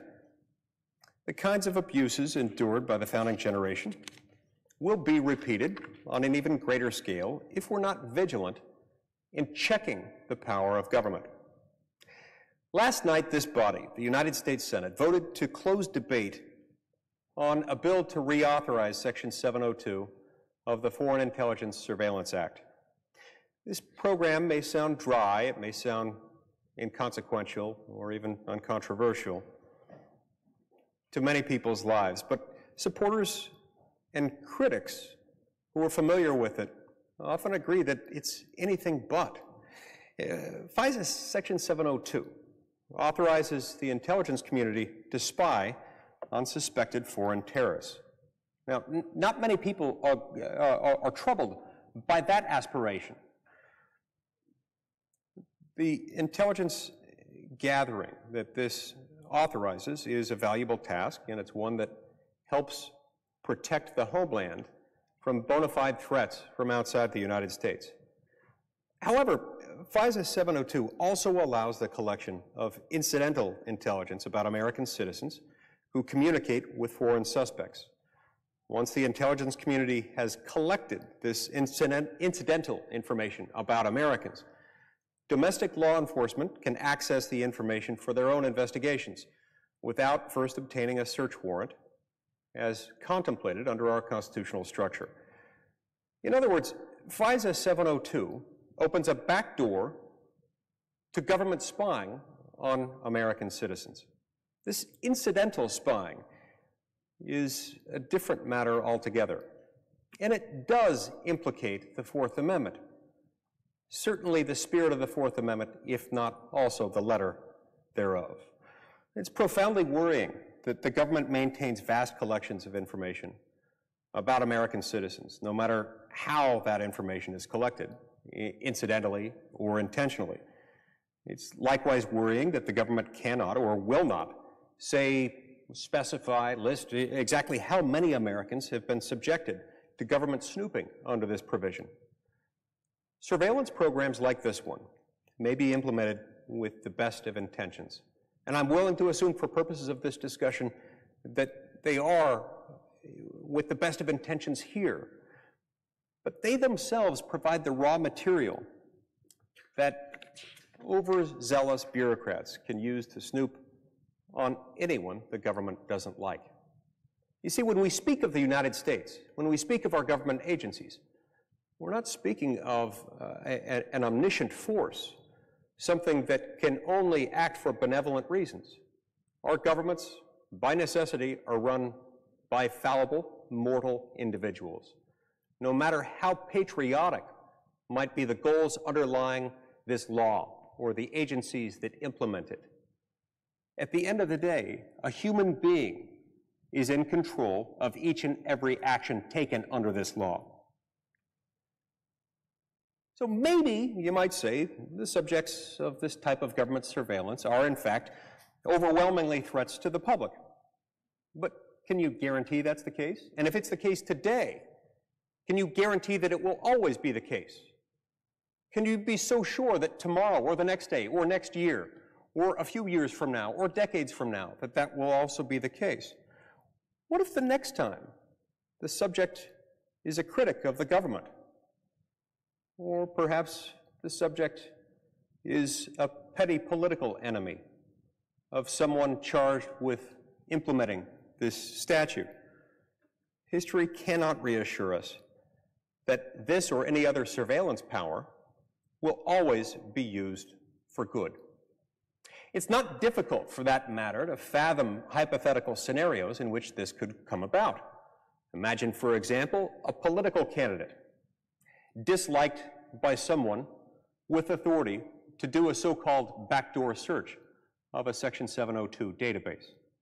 Imagine that someone with that authority dislikes that political candidate and decides to go looking for dirt on that political candidate, finds dirt on that political candidate, and then decides perhaps to leak that same information unlawfully accessed by this individual acting pursuant to this program. Now, this might be against all sorts of departmental protocols. It might be against the policy of those same agencies charged with administering this statute. But the fact that we can't rule it out, the fact that it's not clear that this couldn't happen, ought to be concerning to every single one of us. The only check on this frightening power is the FISA court, which rules in near total obscurity about what the government is allowed to collect. I say the FISA court is the only check because Congress certainly isn't acting like a credible check on this authority. Not long ago, the House handed us a bill that would reauthorize FISA Section 702 for another 6 years. And I'm sorry to report that many of my colleagues in the Senate are forcing this bill through as is, in the same condition as we received it from the House of Representatives, without a single change from the bill that the House sent us, without any amendments to protect Americans against warrantless backdoor searches by the government about U.S. citizens on U.S. soil. I believe that Americans' Fourth Amendment rights are worth much more due diligence than that. Instead of simply rubber stamping FISA 702 through the bill that the House sent us, this body could have strengthened it by voting against cloture, which would have opened up the bill for amendments. Now, to be clear, a vote against cloture would not have been a vote against FISA Section 702. It would not have ended the program or jeopardized our nation's ability to spy on suspected foreign terrorists. In fact, as far as I know, not one of the members of this body that voted against cloture would even support such an outcome. Not one of us, as far as I'm aware, would like to see FISA end. What we would like to see is for amendments to at least be considered, to be debated, to be discussed by the people's elected representatives in this body, to make sure that we have achieved the proper balance between the power the government desires and the security and privacy of the American people. A vote against cloture would have allowed this body to improve FISA Section 702 through a legitimate amendment process, one that we unfortunately are being denied this week. You see, one of the reasons why it's important as we consider this to allow for amendments is that this law comes up for reauthorization only so often.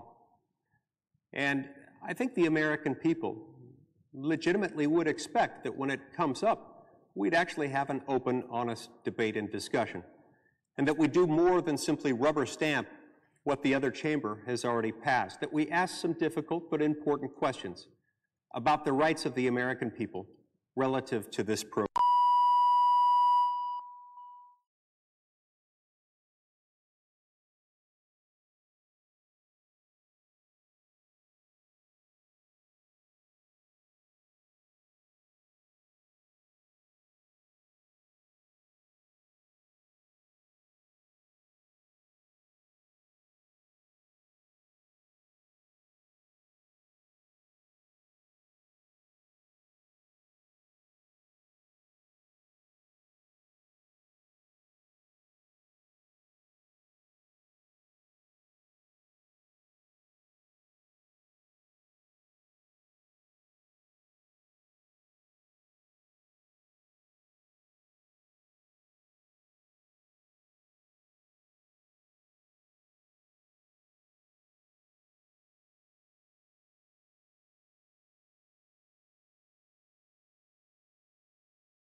is pinned up for a sale phone. Hey, Ron, you're totally right. I apologize because I'm listening to another presser that I'm trying to take some information from for later, but you're right. The White House briefing is actually pretty early today. We haven't seen it on camera, or at least we haven't seen it on this stream because it just hasn't been in the middle of the day, but hopefully today it does come on time. We're going to take you inside here very shortly. This feed should switch for you, and you can check it out. It's a snowy, beautiful day. The white snow matching the building, and we're going to take you inside, so that will be coming up next, so stay with us for that.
Great.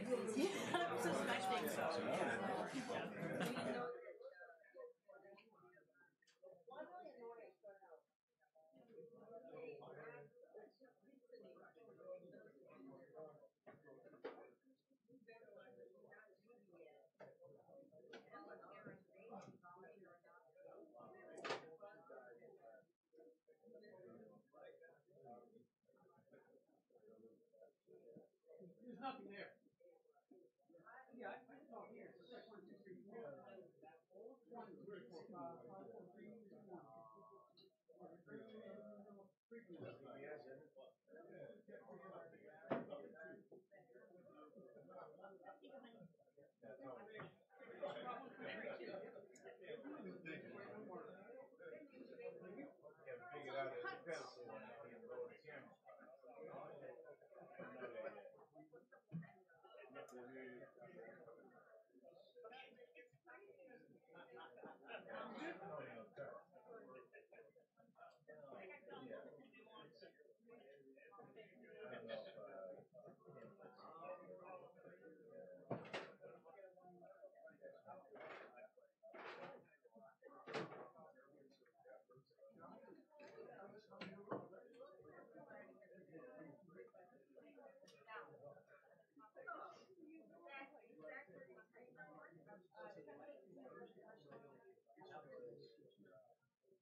Hey, Iran, thanks for giving that update. I totally forgot actually that she had the doctor speak at the podium yesterday. That was later in the afternoon, so we took that to Facebook instead of here on the stream. But yesterday he got peppered with all those questions. Like you said, stood there for a long time answering questions, and that's where all the reports out today, all that information, all those facts are from. So today we'll see sort of what the main topic is. Like you said, this is an earlier White House briefing than usual, so we're going to jump right in here when she comes out. We'll see. Maybe this one will be a little more truncated, a little shorter, due to the fact that they're not covering totally his physical and mental health, but possibly there'll be some follow-up questions to that, which was yesterday. So thanks for giving that information. You beat me to it that CNN's sent Sanjay Gupta there to outsmart him. I heard that there were some questions from him. So we'll take a watch here. Haven't been able to kind of stream this and watch it along with you guys for a long time. It's been a bit. They keep pushing it out to later in the afternoon, but possibly this is actually because today, like I mentioned, President Trump will be handing the Congressional Gold Medal to Bob Dole in recognition of his service as a soldier, legislator, and statesman. President Trump and Vice President Pence will be there. So we'll stream that to Facebook. That's later at 3:30 Eastern time. That is likely the reason they're keeping this earlier and shorter in advance of him doing that ceremony. So that's probably what we're looking at here, and we'll just drink it all in and see what she has to talk about live here from the White House press briefing room. As always, guys, feel free to chat, ask some questions, let me know what you think, and we'll talk to you from inside the newsroom in a little bit. So enjoy the briefing coming up next.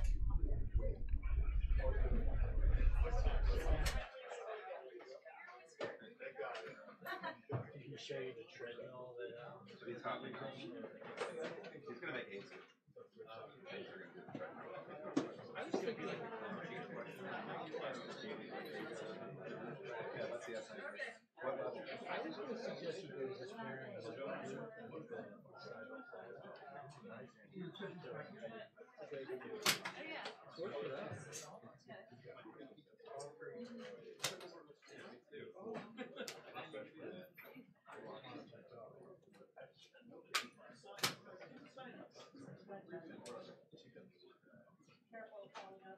It's time for some Velcro. Hey there, Brad.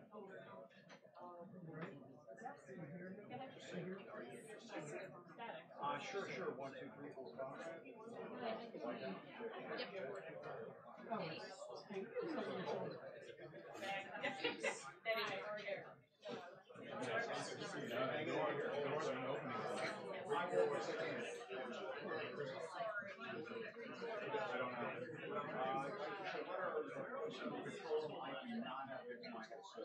As I'm talking to Wolf right now, I am hearing myself. Yeah. Hey Dan, can you do me a favor before you come in? Somebody's left their backpack in the ABC chair. Yeah. It's gonna annoy the heck out of my correspondent. Where are you gonna go?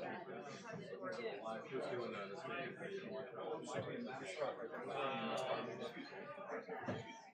okay, don't get programming guys. That was hilarious.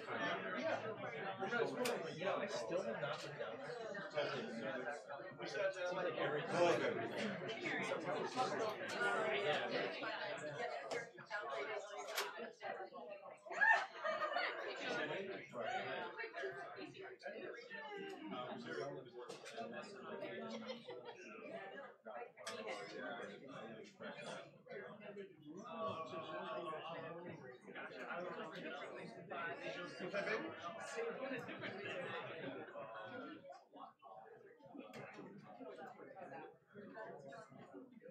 Oh, yeah, sorry.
Well, Wolf, it's interesting because up until yesterday, the White House press secretary, Sarah Sanders, was telling the board that this White House wanted a clean spending bill to keep the government open. But now we see the House Republicans attaching some strings to that. They're talking about giving the Democrats, or throwing them a bone, essentially, by funding the CHIP program, the Children's Health Insurance Program, for the next 6 years, along with, in exchange for that, some cuts to some Obamacare taxes that conservatives don't like. So House Republicans, as you said, Wolf, are going along crafting their own alternative, and I suspect Sarah Sanders, when she comes out into the briefing room here in a few moments, we suspect in a few moments, she'll be asked about that. What is not in that House Republican plan, Wolf, and we should note, it would just keep the government running until February 16th or so, is a fix for DACA, deferred action program for the Dreamer kids and young adults who are still in the country, but wondering what's going to happen to them come March 5th, I should say, when that program terminates. And so that is also going to be an issue in this briefing room. I suspect because Democrats have been saying,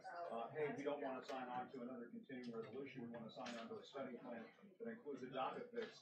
It just seems that there are too many trains coming into the station at once, and what we may end up seeing over the next 48 hours, is the House, the Senate, and this White House putting together some sort of proposal that throws another token in the toll booth to keep the government running for another couple of weeks. That all, of course, remains to be seen.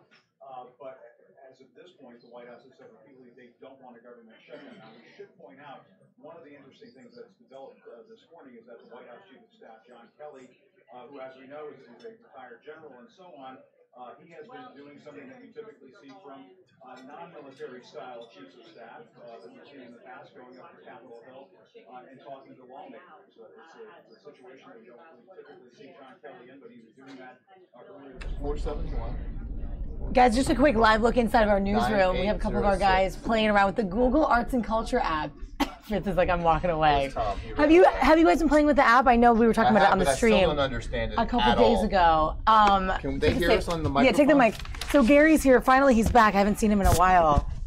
We finally overlapped, Gary. Oh, why are we talking about something? Well, the Google Arts, before the White House briefing, let's just chat a little bit about this Google Arts app. So you guys, I'm sure we would be more interesting than the White House briefing, but the icon. Anybody with any medical questions? The icon is this. I'm about to have a full physical. Right. We were talking about how they might talk about his physical. Again? And I don't know, because yesterday was the whole session. Yeah, I got it. Did you catch any of it? I've seen the some of the sound bites, yes. But you were playing around with the Google app because it matches you with like an old classic piece of artwork or whatever. Right. I think and that Gary was did it for the first time. Somebody from. So who do you think the artist was, Tom? We're not sure. Some of them are old, just self-portraits from these artists that just have their artwork out there. I still don't understand the whole concept. Oh, they are. Oh. Well, all right. Okay. Kishto Ruizi, So whoever that is. We took a face on and then a profile of Gary. So what's everybody talking about this morning? It's a mix of stuff today. We were talking about the cognitive test that Trump took. We actually had our intern take it on air. Okay, how'd she do? He not too well with the cube. No, I know. I should have docked him a point there. But he got a couple points off, but Trump got 30 out of 30. Maybe 2 because it's a cube. If you can't do a cube, right. Come on. Well, is it begin I want with him to take it. No, so you do the one, series. A to B. Exactly. B to you do A1, B2. Wait.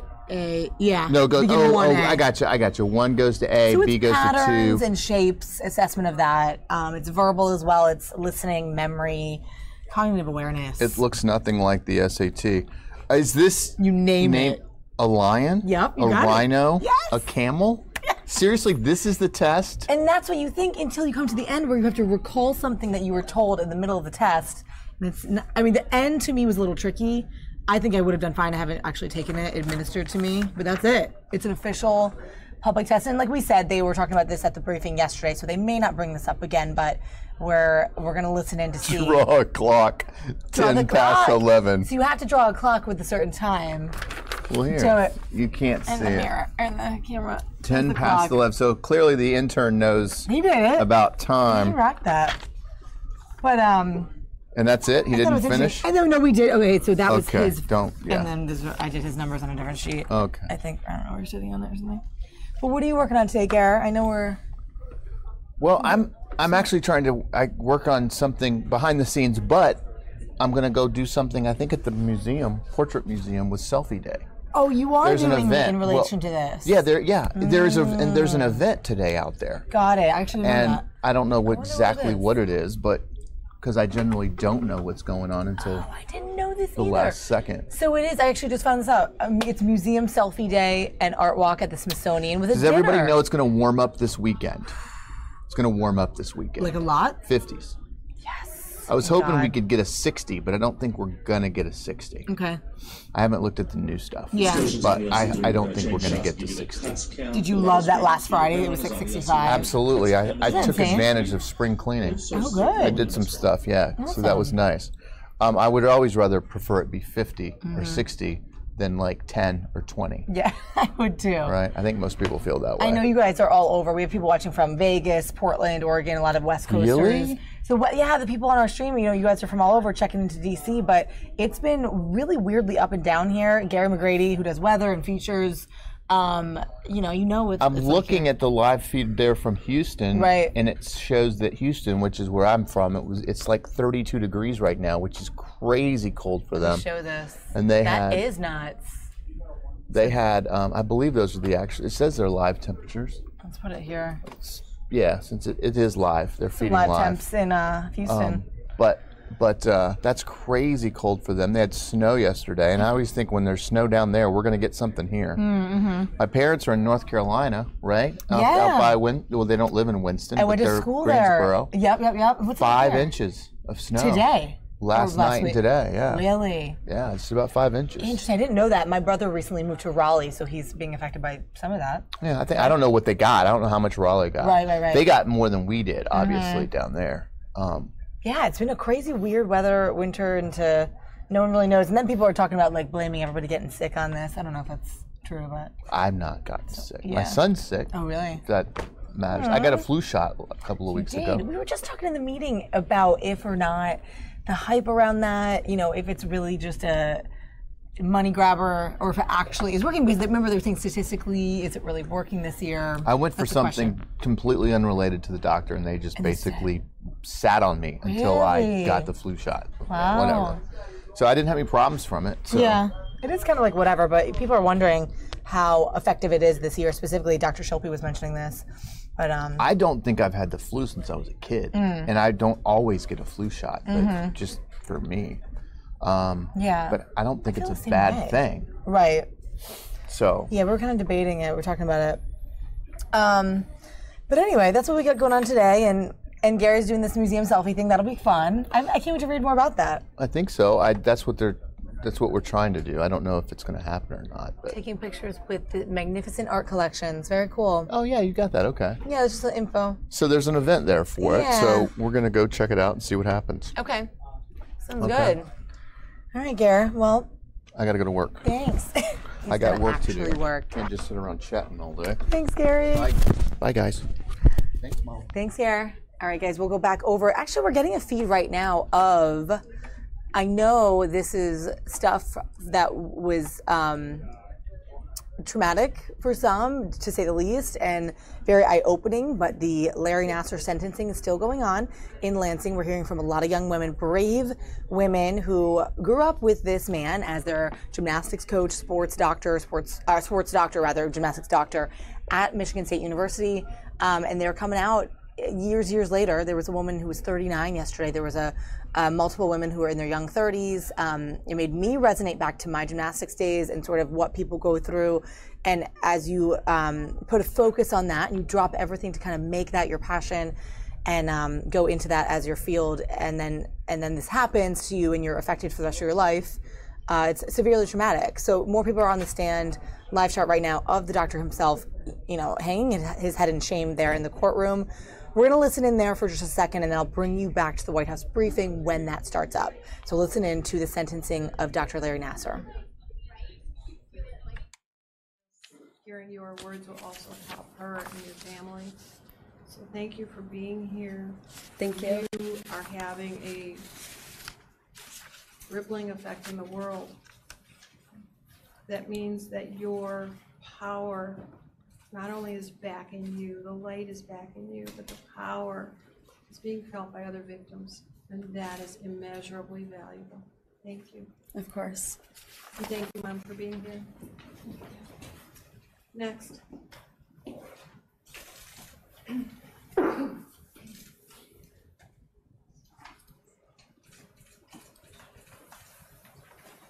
Your next survivor will be publicly identified. Her name is Jennifer Hayes.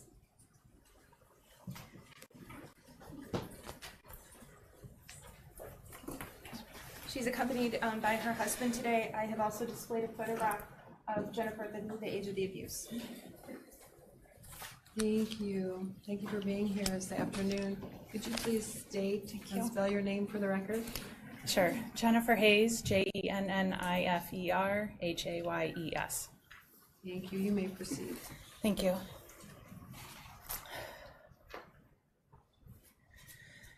I am Jennifer Hayes, but you knew me as Jennifer Grimm. I was a former competitive figure skater and head coach of the MSU synchronized skating team while a student. Larry, you sexually assaulted me multiple times while I was a student at Michigan State. You took complete control. You were confident.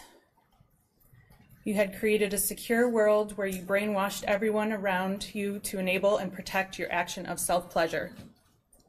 I was a young woman seeking medical advice, treatment, and pain relief, but instead, I was molested, shamed, and removed of my dignity. And I never got any relief for the pain in my back, hips, or ankles. The entire reason I came to you in the first place.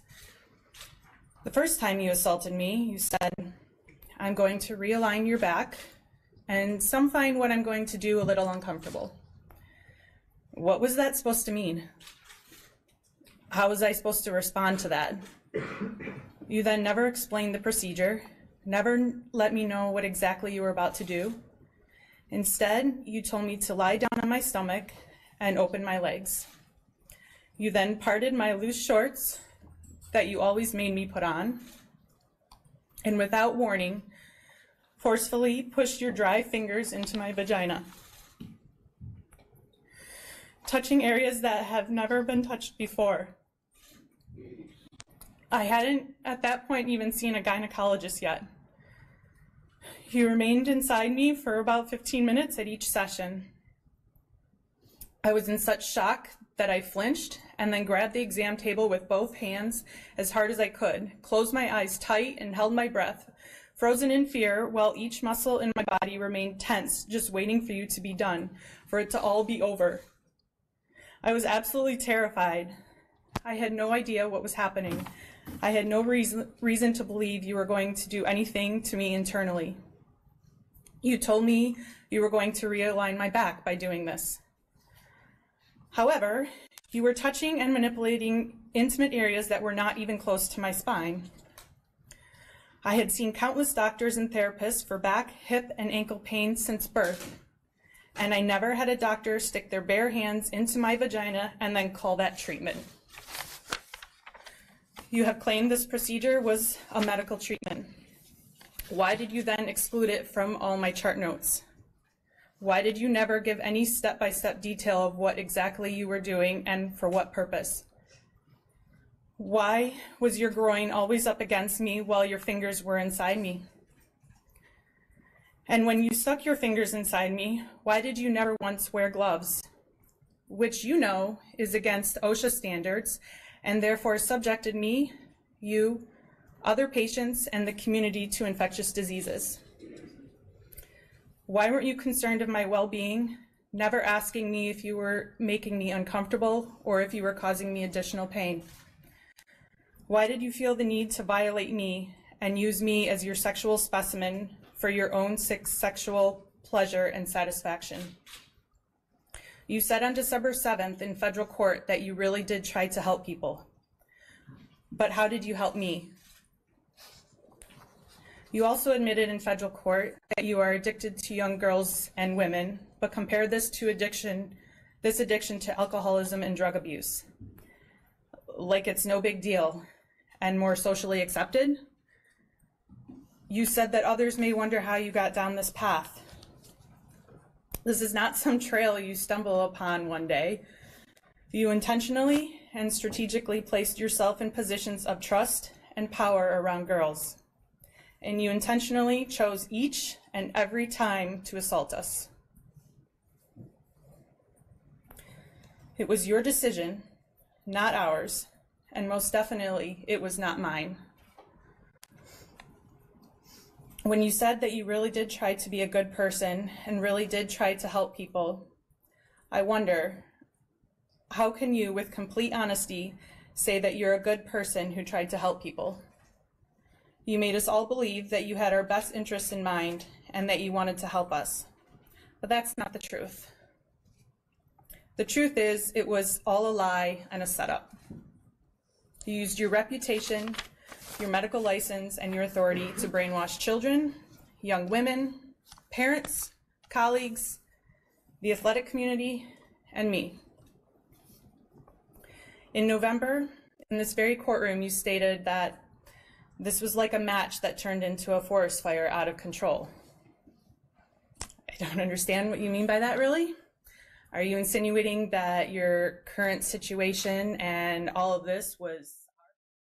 Let me start by previewing some of the president's plans for the rest of the week. Tomorrow he will travel to H&K Equipment Company near Pittsburgh, Pennsylvania. H&K began as a small family business a half-century ago. 2017 was the best year in company history, which they credit to the president's pro-jobs, pro-worker, pro-growth economic agenda. Thanks to the passage of the Trump tax cuts, H&K will now be able to expense 100% of the investments they make in new equipment in the same year they buy it. According to H&K, this means their investments back into the company will be 50% higher than this last year. That means millions of dollars will be invested in growing their business rather than propping up the bloated government in Washington. When they buy more trucks and equipment for their rental fleet, they hire more technicians to service them, buy more service vehicles to transport those techs from customer site to customer site, and buy more parts from their suppliers to keep the rental fleet running. All of this economic activity, spurred by the tax bill, will result in more jobs, higher wages, and a brighter future. The president looks forward to spending time with some of the workers who are reaping the benefits of the tax cuts and reforms, and we know this is just the beginning. On Friday, we're excited to announce that the president will become the first sitting president to address the March for Life from the White House live via satellite. This will take place from the Rose Garden. The president is committed to protecting the life of the unborn, and he is excited to be part of this historic event. Now we have a guest here with us today from the Department of Justice. Ed O'Callaghan is here to discuss the Section 11 report, which was released yesterday by the Department of Justice and the Department of Homeland Security. I won't steal Mr. O'Callaghan's thunder, but this report highlights the urgent need for Congress to adopt the immigration reforms identified in the administration's priorities. I'll bring him up now so he can make a statement, answer a couple of questions, and as usual, I know you will all be on your best behavior and ask him questions on this topic only, and then I will be happy to come back up and answer other questions on news of the day. Ed?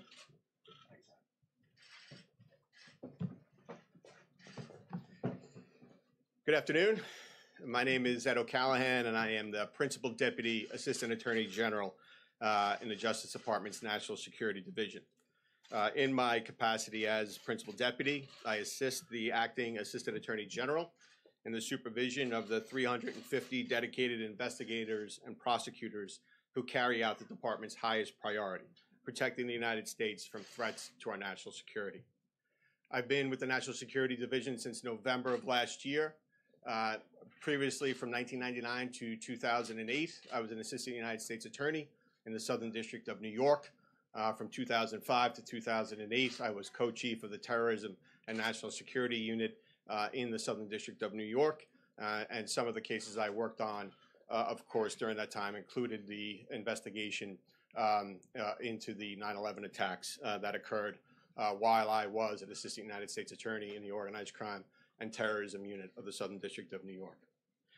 I appreciate the opportunity to speak with you today about yesterday's release of the Department of Justice and Department of Homeland Security Section 11 report. The report, titled after Section 11 of President Trump's Executive Order 13780, Protecting the Nation from Terrorist Entry into the United States, was a collaborative effort between the DOJ and DHS to respond to EO 13780's directive to provide information to the American people regarding the number of foreign nationals charged with or convicted of terrorism-related offenses or removed from the United States based on terrorism-related or other national security reasons. The Justice Department's National Security Division maintains a list of individuals convicted of international terrorism-related charges in U.S. federal courts between September 11th, 2001 and December 31st of 2016.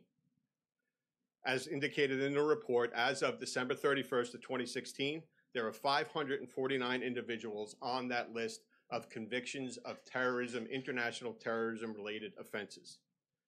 A subsequent DHS analysis of those 549 individuals convicted of international terrorism-related offenses, determined that approximately 73%, or 402 of these 549 individuals, were foreign-born.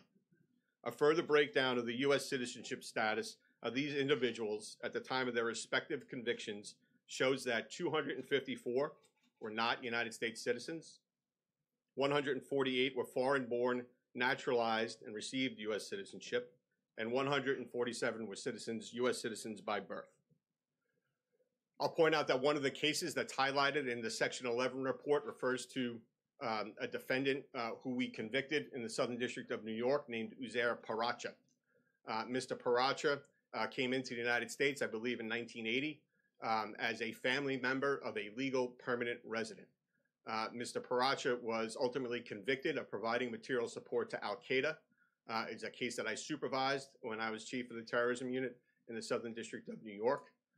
The evidence in that trial showed that Mr. Paracha attempted to assist other individuals who were affiliated with Al-Qaeda to try to enter the United States based on false statements in immigration documents. And in fact, Paracha assisted and took on the persona of one of the individuals who he was attempting to try to get back into the United States to commit terrorist acts here.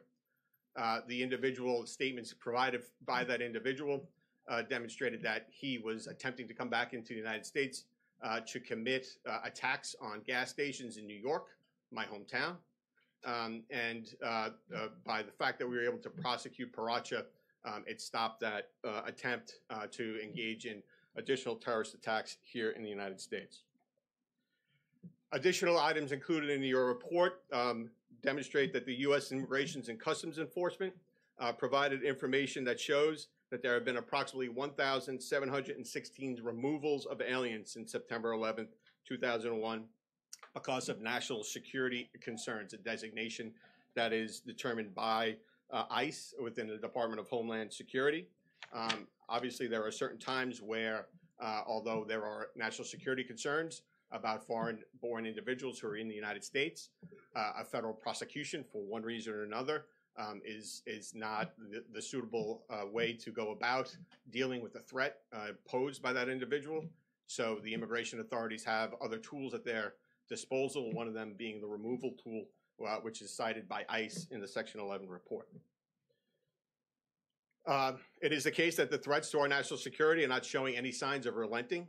In fiscal year 2017 alone, DHS encountered 2,554 individuals on terrorist watch lists, formerly known as the FBI's terrorist screening database. Those individuals were, of course, attempting to get into the United States.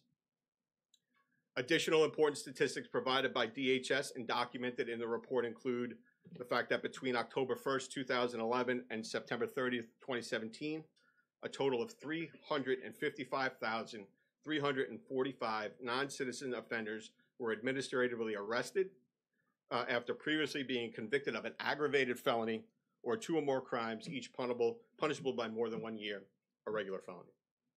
During that same time period, according to DHS, 372,098 non-citizen offenders were removed from the United States after conviction of an aggravated felony or two or more felonies. And between fiscal year 2010 and fiscal year 2017, Customs and Border Protection, CBP, identified and prevented the boarding of 73,261 foreign travelers on flights destined from the United States who may have presented an immigration or security risk. In a statement yesterday about the report, Attorney General Sessions indicated that there are currently thousands of terrorism-related investigations into thousands of people in the United States, including hundreds of people who came here as refugees. In addition, citing surveys previously commissioned by DOJ components, the report noted that there are an estimated 23 to 27 honor killings every year in the United States, and that there are an estimated approximately 500,000 women and girls in the United States at risk of undergoing the abhorrent practice of female genital mutilation. In October of last year, the Trump administration laid out a series of immigration policy objectives to ensure safe and lawful admission to the United States, defend the safety and security of our country, and protect American workers and taxpayers.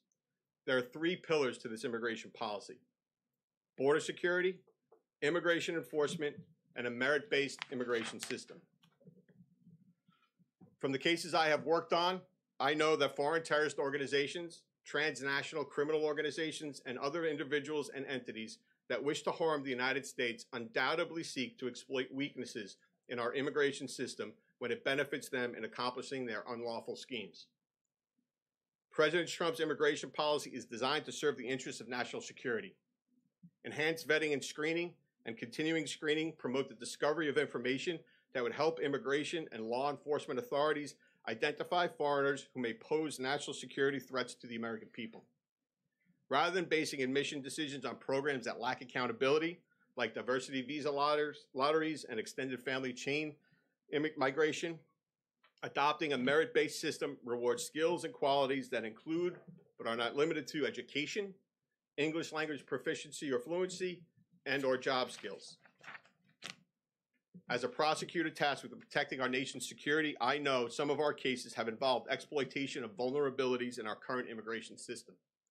The Attorney General is committed to restoring law and order in our immigration system so that we can address and work to eliminate the vulnerabilities that can be exploited by those seeking to undermine our public safety.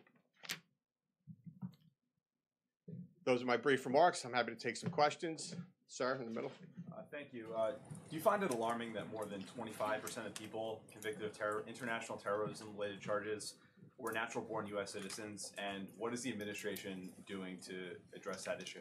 So the Department of Justice's enforcement of the international terrorism laws are focused on the conduct that is found to be committed by individuals, no matter where they're born.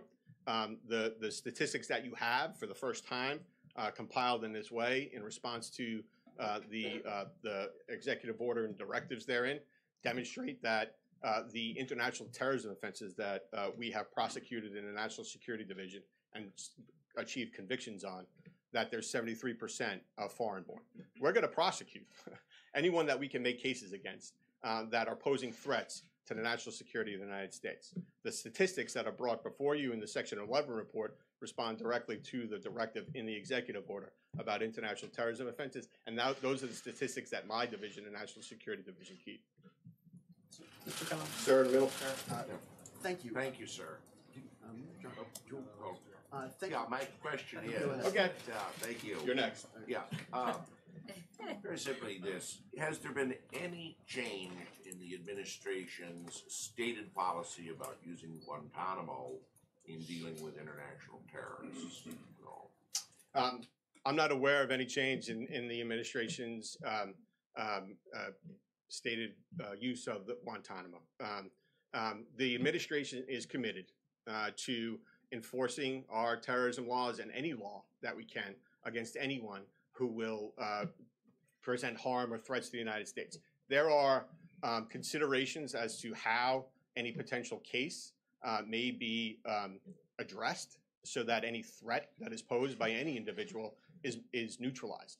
The administration and Attorney General Sessions are committed to consider all options as to how we can neutralize any threats posed by anyone that may fall into a terrorism category.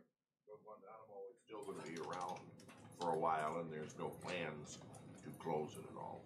I'm not aware of any administration plans with respect to Guantanamo. I can tell you it's still around. Sir. Thank you. I'm hoping you can explain some of your logic here a little further, because you talked about the immigration system and reforming the immigration system to protect Americans in the United States. But a lot of the crimes that you're using as examples to justify changing the immigration system are crimes that were attempted crimes or would have taken place outside the United States, people wanting to travel outside the United States to fight, providing support to fighters outside the United States. And I understand there's a nexus there with U.S. forces in those regions, but if the point is to reform the immigration system to protect Americans, can you provide more information, more statistics that show doing so would have prevented people from coming in who committed more crimes inside the United States? Do you have maybe better examples that fit what you're trying to say? So a few points to that. One is this is the first iteration of this report in response to the executive order's directives, and we, in working together with DHS, certainly expect to have more statistics and address some of the issues we weren't able to address in this initial report in future iterations of this report. In terms of the cases that are reported, I mean, if you do look at the cases, some of which are included in the Section 11 report, there are certainly cases that relate to conduct that has been committed in the United States, conduct that is in support of, for instance, Al-Qaeda or ISIS. So there are plenty of examples of conduct that was actually committed in the United States, which would, in a way that we define it, qualify as an international terrorism investigation because it relates to a foreign terrorist organization or terrorism conduct. So thirdly, I would say, of course, we're trying to prevent through any way we can, and the administration, of course, supports us. We're trying to prevent terrorist attacks. And so the most successful prosecution that I've ever been involved with are ones where we actually are able to stop it at a conspiratorial stage so that there are individuals who clearly through their conduct and their activity and what they're saying are agreeing to commit a terrorist act in furtherance of the goals of a foreign terrorist organization. But we, in conjunction with our law enforcement partners, are able to prevent it, convict them, and then they'll be included in our international terrorism offenses. Sir, I'm just trying to figure out, and maybe I'm not understanding this, how preventing people from coming in who were conspiring, for instance, to go fight in Syria would have protected people in the United States. These are international terrorism crimes, and they weren't all planning attacks in the United States. They were planning things overseas. And you want to reform the immigration system, and it seems like the focus there should be on things that people did in the United States to people in the United States.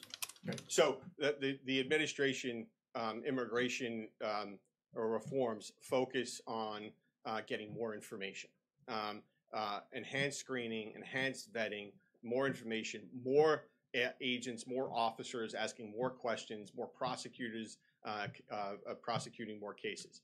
All of that, in conjunction with all the other national security efforts by the administration, will lead to a safer United States. I firmly believe that. I know that the fact that there are individuals here in the United States that are willing to, in support of ISIS-related philosophies, engage in and talk about engaging in committing acts here in the United States that we're able to prevent. I think that makes the American people safer, and I know the Trump administration does. Sure. Given that the discussion today is focused on national security, which is your area, I'd like to ask about national security as it relates to the arrest recently of that ex-CIA agent, Mr. Lee. Can you talk about the significance of that arrest and why action was not taken against him sooner? So I will say that is a very important arrest, as demonstrated in the complaint that was unsealed related to that case. That former CIA officer retained classified information. As that case proceeds through the courts, I would expect that more information about the conduct that underlies those charges in the complaint will come out. But as of now, that case was investigated before I came to the National Security Division. It's an important case. It goes to illegal retention of classified information, and so he's going to be prosecuted to the full extent of the law. We'll take one more on the report. One last point. Yesterday, when the report was released, the White House put out a fact sheet that said it found that approximately 3 out of 4 individuals convicted of international terrorism-related charges in the time period studied are foreign-born individuals who entered the United States through our immigration system. My understanding was that those numbers that you cited to us included people who had been extradited here to face trial, which is to say they didn't enter through our immigration system. So my question is that correct? And if so, how many of the 3/4 were actually immigrants? So the data that is included focuses on foreign-born individuals who were, well, it's all the international terrorism offenses. And just so you're clear, the international terrorism offenses is something that is categorized by the National Security Division. based on specific provisions of the United States Attorney's Manual. I won't get into too many details, but there are two categories of offenses. Category 1 offenses that list sections of the Federal Criminal Code that are in and of themselves labeled international terrorism offenses. Then there are Category 2 offenses that do not qualify as Category 1 offenses, but those offenses are committed and individuals are convicted of those offenses, like false statements or obstruction of justice, that are committed in the course of an international terrorism investigation. And so those are the ones that are reported in the 549, some of which include foreign-born, some of which include foreign-born but naturalized U.S. citizens, and some that include U.S. citizens. There is, undoubtedly, because I've been involved in a lot of the cases, a certain number of those foreign-born individuals who have been brought into the United States by extradition or otherwise to face charges. But the underlying important fact about those cases is that we were able to prove that those individuals committed terrorism offenses against the United States and are now serving either life sentences or very long sentences that will neutralize their threat to the United States going forward, because we were able to convict them under an international terrorism statute here in the United States. Thank you all. Thank you, Mr. O'Callahan. We'll save time and we'll jump straight into questions today. Sagar, go ahead. Sarah, there have been some suggestions in the media today that the president does in fact suffer from heart disease, that his weight is larger than was indicated yesterday. Does the White House stand by Dr. Jackson's report? Absolutely. Dr. Jackson has been a White House physician for the last 12 years, trusted by Presidents Bush, President Obama, and now President Trump. He is the only doctor that has weighed in on this matter, that has actually examined the president. And so I think a doctor that has spent the amount of time with the president, as Dr. Jackson has, is not only the most qualified, but the only credible source when it comes to diagnosing any health concerns. And we support what he said yesterday 100%, that the president is in excellent health. And I think he exhausted just about every question that you guys have and showed probably that he's in pretty good health too, to stand up here for an hour and take questions. John?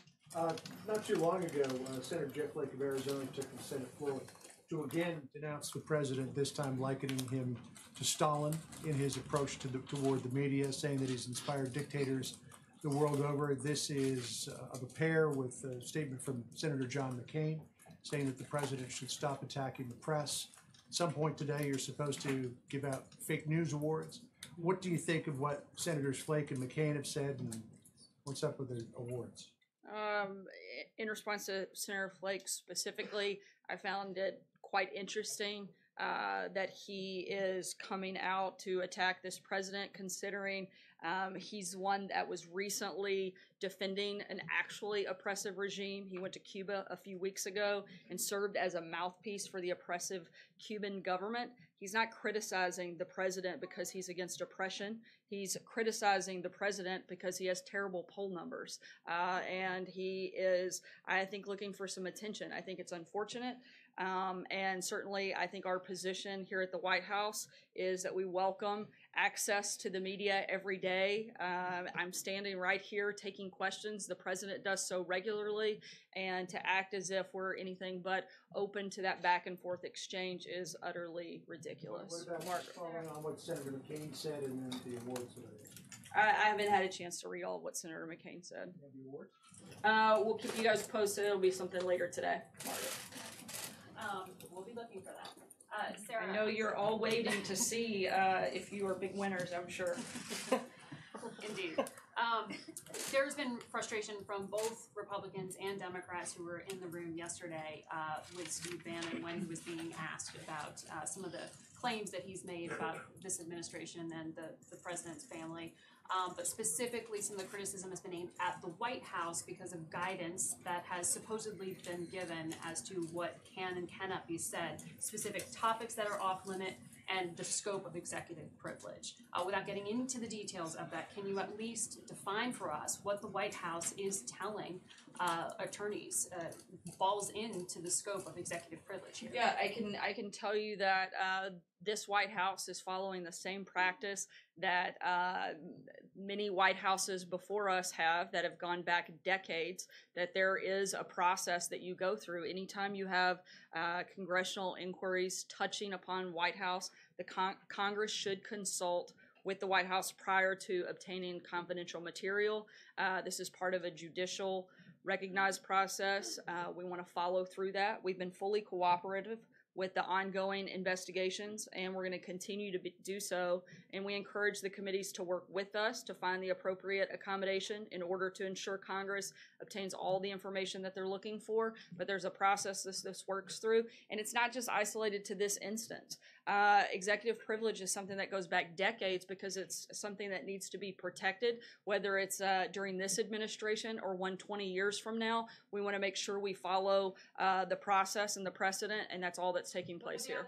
The scope of that executive privilege, not just the time in the administration, but time after and time during the transition, is broader than it has been in past administrations. I can't Is that speak to the accurate? details of that. I can simply talk about the process and that we're following the same process and past practice of previous administrations. And are there alternate categories that the White House? Again, I can't get into the details. I can only discuss the process. Ashley. Thank you. Following on that question, there's a news report out today that Steve Bannon's attorney was relaying the questions he was asked by the Senate Intel Committee in real time to the White House. And so my questions are, who was he relaying the questions to? Is that something the White House specifically asked his attorney to do? And if so, why did the White House think that was a necessary step in handling Bannon's testimony? That's the same process that is typically followed. Sometimes they actually have a White House attorney present in the room. This time it was something that was relayed via phone, and again was following standard procedure for an instance like this,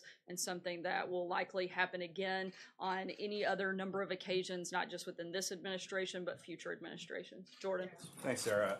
The House Republican leadership is proposing a funding bill that would provide the government funding through February 16th and reauthorize CHIP for 6 years. Is that a proposal that the White House supports? We do support the short-term CR. However, that's not our first choice. We'd still like to see a clean funding bill, a 2-year budget deal, but we do support the short-term CR, but we're going to continue moving forward in that process. Sarah, does the president think it's acceptable for Republicans or Democrats to allow a government shutdown at the end of the week? And you have obviously different options here, but does he think it's acceptable for a shutdown to occur? The president certainly doesn't want to shut down, and if one happens, I think you only have one place to look, and that's to the Democrats, who are holding our military and our national security hostage by trying to push through other policies that have nothing to do with the budget. We would like to, again, get a budget deal done, a 2-year budget deal, a clean budget deal, and then focus on negotiations following that deal with finding a permanent solution to DACA and responsible immigration reform. We've said that many times before. Our position has not changed. Republicans control Congress. They control the White House. Take 60 votes, and Republicans don't have 60 votes. So Democrats either need to decide that they're going to come here to do their jobs, and they're going to govern, and they're going to put our national security ahead of their own personal political agendas, or they're not. It's really simple, and that's a decision you're going to have to ask the Democrats. What's more important, national security or political agendas? I can't answer that for you. Cecilia? You just said that the president certainly doesn't want a shutdown. Last year, he tweeted that a shutdown would be a good thing. So what caused his views to He said it'd be good politics. Good shutdown. Yeah. Look, that's never been a preference of this administration. It wasn't then, it isn't now. And again, if that does happen, the blame, the fault will all lie at one place, because we would like to see a budget deal happen. John? Sarah? Yeah. Thank you, Sarah. In an interview last Friday with Newsmax Television, the ambassador of Pakistan, Ambassador Chowdhury, commented on the president's decision to roll back most of the aid for security assistance to the Islamabad government. And he said Pakistan does not want aid, but more importantly, and I quote, Pakistan wants respect, and Pakistan wants recognition of our work and our contribution and our sacrifices. Regarding the President's comment that Pakistan has responded to the aid with, quote, lies and deceit, he simply said, we won't dwell on that part because it's not beneficial to either party. Your response to Ambassador Chaudhry? Look, our position is firm that we believe that withdrawing that aid is important, and I would refer you to the State Department on anything beyond that. Stand by the lies and deceit comment that the President made. Yes. Thanks, sir. Two questions. First, I want to follow up on a couple of my colleagues' questions here on negotiations, but on the first point about Steve Bannon. Understood your points about process and how this all works, but sort of broadly, is the White House afraid of what Steve Bannon might say in these interviews? Not that I'm aware of. I think we've been pretty clear what our position is in regards to this entire process, that there was absolutely no collusion. But in terms of, what he might say, I can't answer that. I can't speculate on that. I can simply tell you that we're following the procedure, whether it was in this committee or any other committee down the road. This is a process that's important to protect, and that's what we're doing. And on negotiations, the president has talked about wanting to find a bipartisan solution. You said you want Democrats to come to the table. If there is a government shutdown in, 3 days from now, does the buck stop with President Trump? I'm not sure how it would. The president's laid out what he wants. He wants a budget deal. He wants to have Republicans and Democrats agree on a budget, and we're happy to talk about other things. But the budget should not be tied to a political agenda that the Democrats are driving. Those are two very separate things. Mike? There's some legal experts are suggesting that the subpoena for Bannon shows this investigation is becoming more aggressive instead of winding down. So a couple questions. Is the president prepared for this investigation to last into the months to come? And following up on Hallie, would you encourage Bannon to tell all, like his camp is saying he will, to Mueller? Look, as we've said, regardless of who it is, we're going to be fully cooperative with the special counsel and encourage everybody involved in the process to be fully cooperative. The first part of your question is, are we prepared?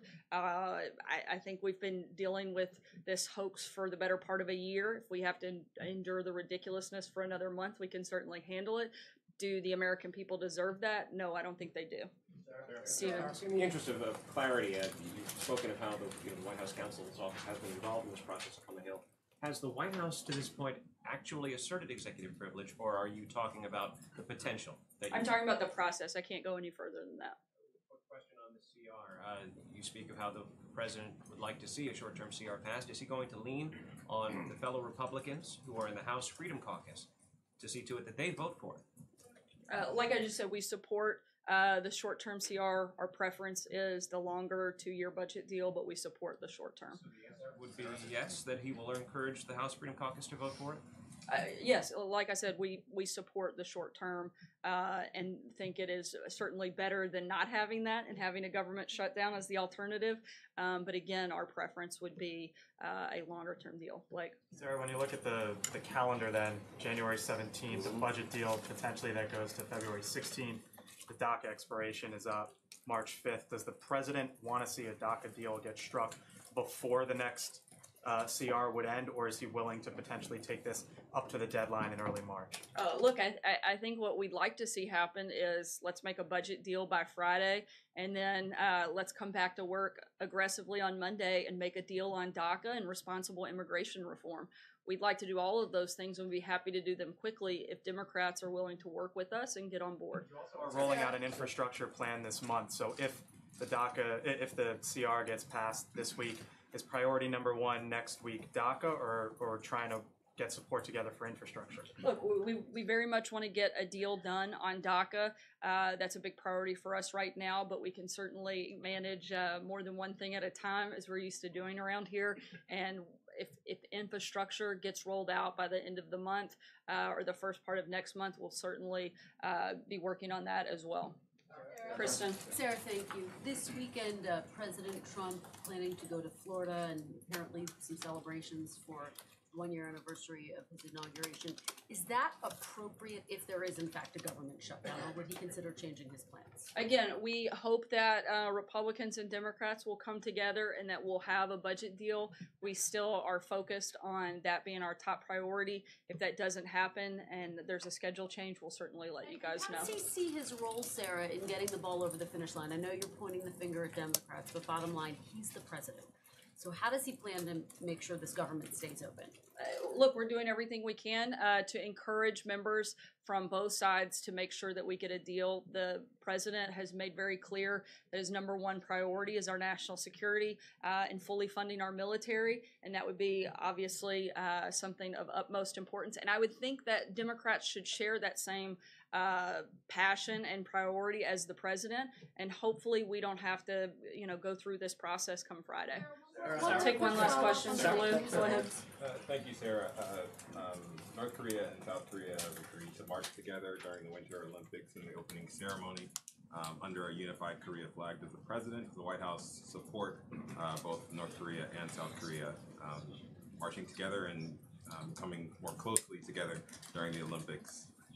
Look, we see this as an opportunity for the regime to see the value of ending its international isolation by denuclearization. We still are very much focused and hope that that happens. This isn't the first time that the two countries have marched together, and we hope that this experience gives North Korea and its athletes a small taste of freedom, and that rubs off and is something that spreads and impacts in these negotiations and in these conversations. Thanks, guys. All right, guys, thank you for joining us there, Sarah Sanders, with the White House press briefing. We haven't had it this early. Oh, hey, Sam. Hello. Sam joining me, one of our web producers. We haven't had it this early in the afternoon for quite some time now, but able to catch that today, so that was great. What's going on, Sam? What are you working on? Oh, I'm not even wearing my mic. I don't know if you can hear me. Nothing. We were just chatting about. I feel our mics. I'm hearing it. No, I'm just hearing it from the COC. I know. Yeah, so Sam's been working on some stories. Thank you guys for joining us on the stream today. I do want to go back to this. We were talking about this yesterday. The Larry Nassar, Dr. Larry Nassar, who's being sentenced in Lansing, Michigan. Michigan State University gymnastics doctor. More than 100 women have been coming forward about sexual misconduct that they went through as young teens and preteens, going through treatments and all sorts of medical rehabilitation, really, with the doctor in at Michigan State. And these were gymnasts who are on their way to becoming something great and working hard to be part of USA Gymnastics. I know we were talking about it a lot yesterday, but the sentencing goes on, and Larry Nassar is there in the courtroom right now. And just the accounts from this woman are very illuminating, eye-opening, and I think important to hear, especially in a time when we're seeing women come forward. They're emboldened to do this. They're empowered to talk about this type of thing. Have you been kind of following the story a little bit? Yeah, I mean, not this one as much, but just the whole, I don't know, it's a very obviously timely story because there have been so many women that have come forward with different incidents that have happened to them.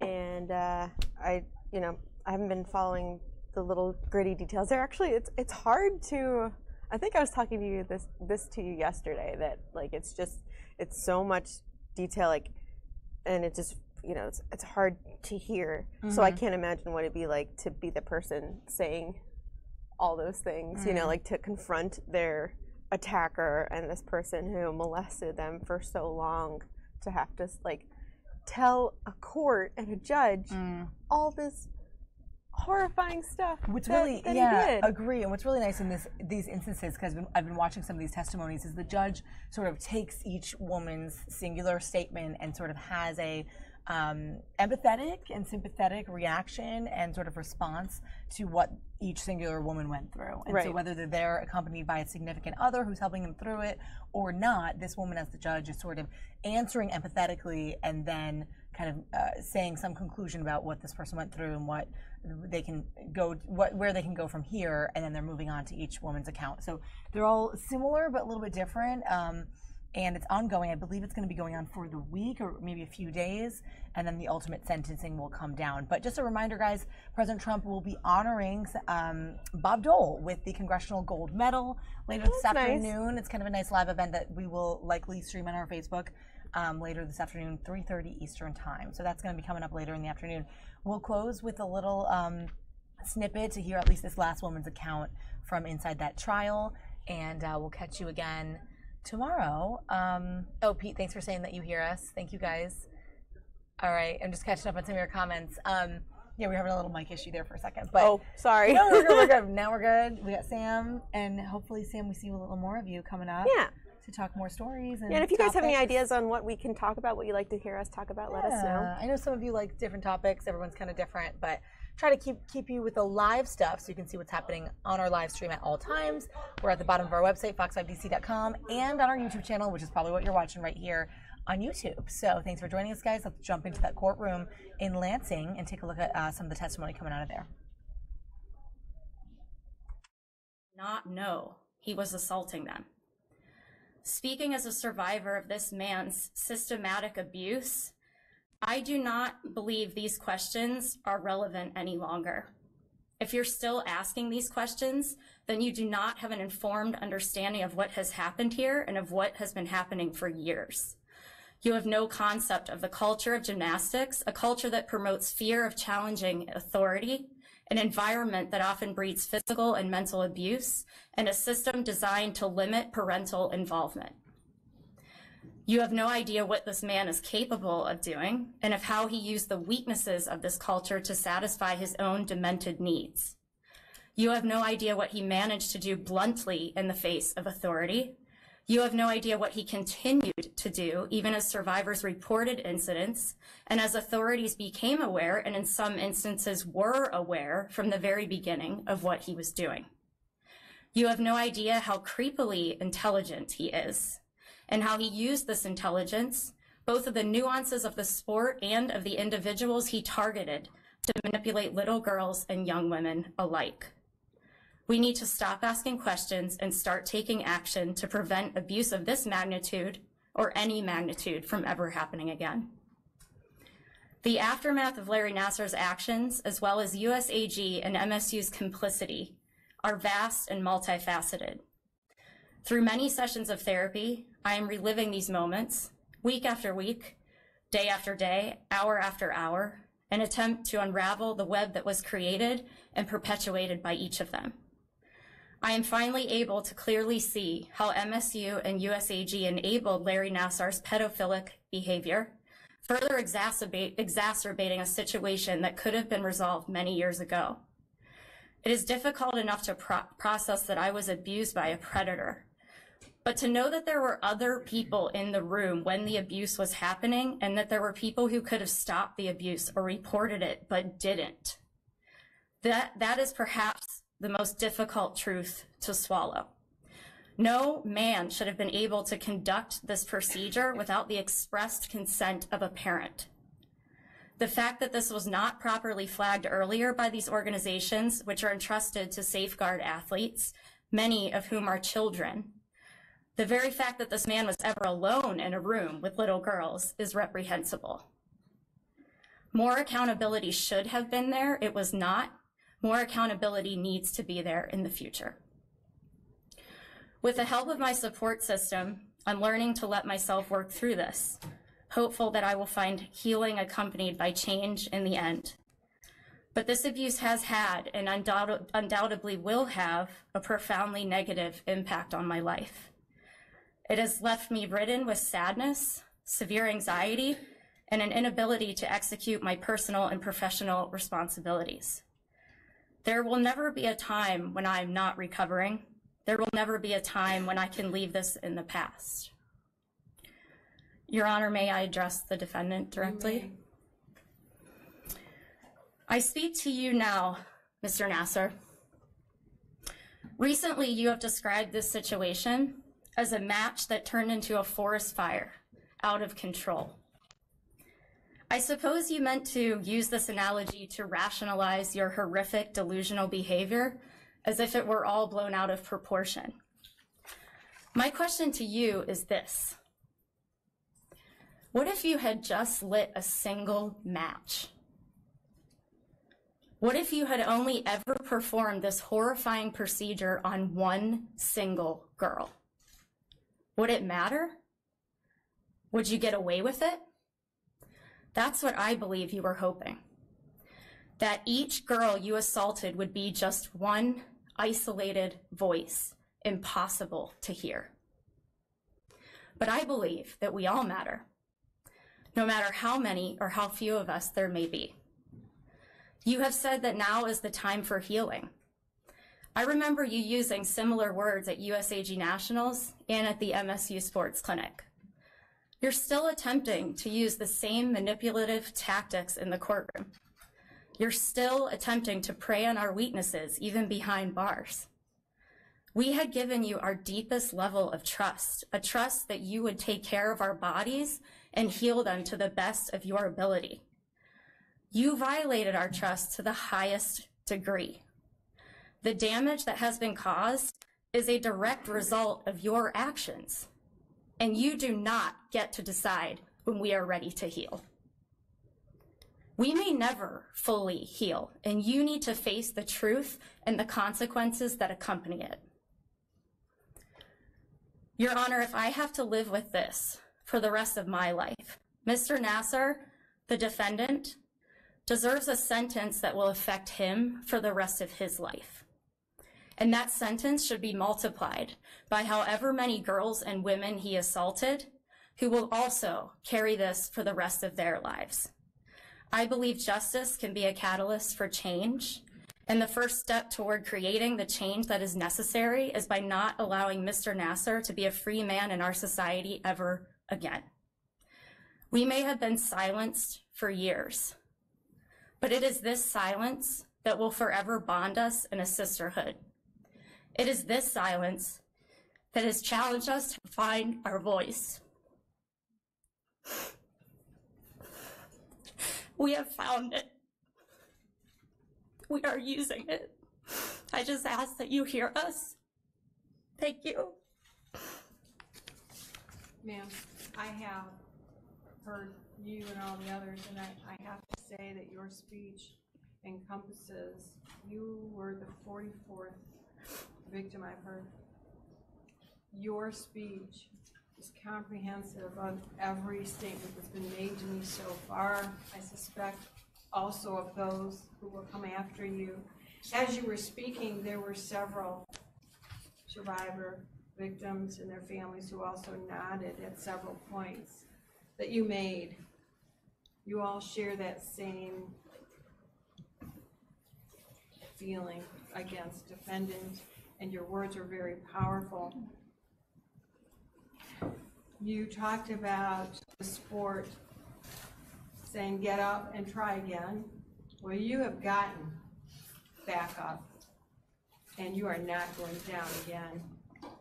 I heard that in what you said. There was a lot of strength and courage there, and you survivors have stopped the enabling. And that's really empowering for all of you. I feel that you're letting go of some of what you have. I know you have work to do, but being here, reading what you've done, thinking about it, publicly speaking it, asking for more accountability will help make the changes that are necessary. I can't thank you enough for the time that must have taken you hours.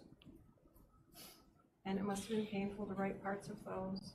Your descriptions are so vivid and are the same pictures that I've had over and over again from the victims. Now all of you survivors. I hope that you can put this behind you. He will be behind bars for the rest of his life. I wish you joy and peace. Thank you. Thank you. Next. Judge, the next young woman is a minor. I understand her parents are here in court with her. I believe she has decided to be publicly identified. Is that accurate? Okay, so before I set her in, I wanted to just confirm. I know she was discussing that earlier with me. This is Stephanie Robinson, and you're 17, is that correct? And this is your dad? Okay. Her father's here with her judge. I'll let you take over. All right, would you both please approach the podium? Sir, could you raise your right hand? Do you swear or affirm the testimony you're about to provide will be the truth, whole truth, and nothing but the truth under penalty of perjury? I do. Thank you. You may put your hand down. Sir, you have talked about your daughter testifying publicly, correct? Yes. With her?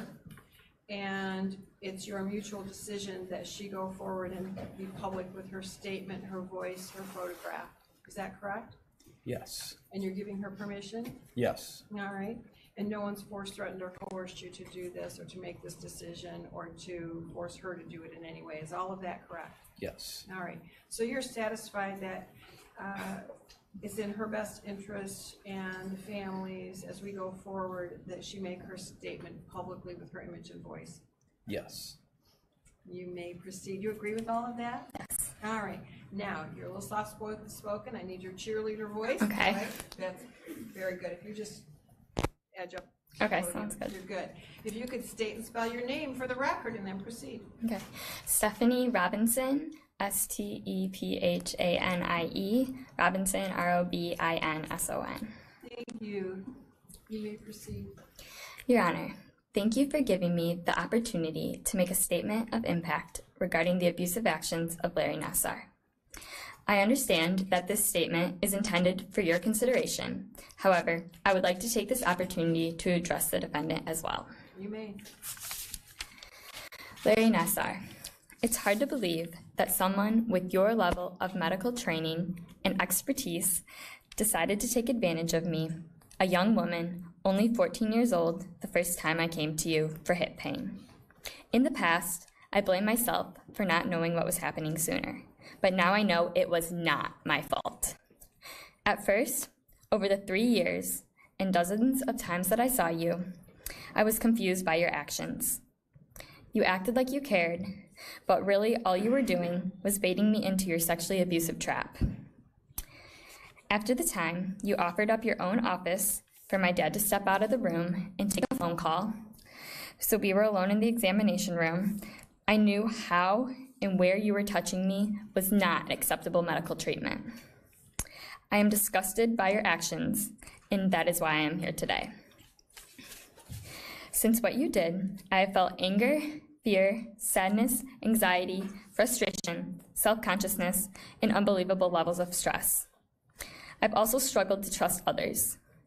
Society teaches us that we should be able to trust doctors, and I thought I could trust you, but instead, you abused me. You were not trustworthy, and I have deeply struggled to trust a doctor since your sexually abusive actions occurred. I have also struggled to believe that doctors have my best interest in mind. This lack of trust has spread beyond doctors to other people, including some friends, family members, teachers, and other authority figures. And to think, I even job shadowed you for a day. At what could have been the height of your career, when you could have been a positive role model, educating and mentoring the next generation, you chose to use your position of power and trust to fulfill your own sick, selfish desires. You are no longer a doctor. This whole situation that resulted from your sexually abusive actions against me has been mentally, emotionally, and physically exhausting. At first, I felt shame and the desire to hide, but now, finally, justice is occurring. Regarding your court sentence, I believe at the very least a minimum of 40 years should be imposed. However, the reality is, with the vast number of known victims, and most likely many more who may be afraid to come forward, the maximum sentence should be imposed. May you never hurt or abuse another person again. While I came to this stand as a victim, I leave as a victor because you do not have the authority anymore, and because I am one of the many women who are helping to put you behind bars for the countless crimes that you've committed. And lastly, I believe my faith in God will help me heal, and I hope that you seek Him in your life and ask for His forgiveness, because He is the ultimate judge. Once again, Your Honor, thank you for your time and for giving me the opportunity to have my voice be heard, to begin the healing of my heart, and to have the truth set us free. Ma'am, the voices of children should always be heard. And at 17, that's really a powerful statement that you made in coming forward at your tender age and acknowledging what happened. is so very important because there's so many more children out there and so many more predators. This one will be behind bars, but your statements go a long way, not just for your healing, but to allow others to come forward, because you're absolutely right. There are so many more who have not come forward, both in this case, I believe, and in many other countless cases. So justice will be done, and that's why we're doing this, so that all of your voices can be heard and you can all move forward, and that I consider the vastness of what defendants' actions has done in all of your lives and in your families' lives. I hope you learn to trust again. I hope that begins with this court. There are caring adults. There's a caring community. All of your sister survivors care. And I think that in the long run, you all will help each other by being here, but in the future. Your message shows me that you are vastly older than 17 in your understanding and in your ability to speak. Thank you. I'm very proud of you. Thank you. You have nothing to be sad about anymore. He's gone. You need to live a joyous life. You have the support of your family and this community, and I think the world. So we are looking at you as worthwhile, as strong, as able, as confident. Take those other words you told me that you were feeling, put them away with him. You've taken your power back. He has none. Thank you. You're welcome. Thank you. Thank you. Thank you. Next. As I was just informed that the next survivor has decided to be publicly identified, could I just have 1 second? I have a picture of her. Let me know when you're ready.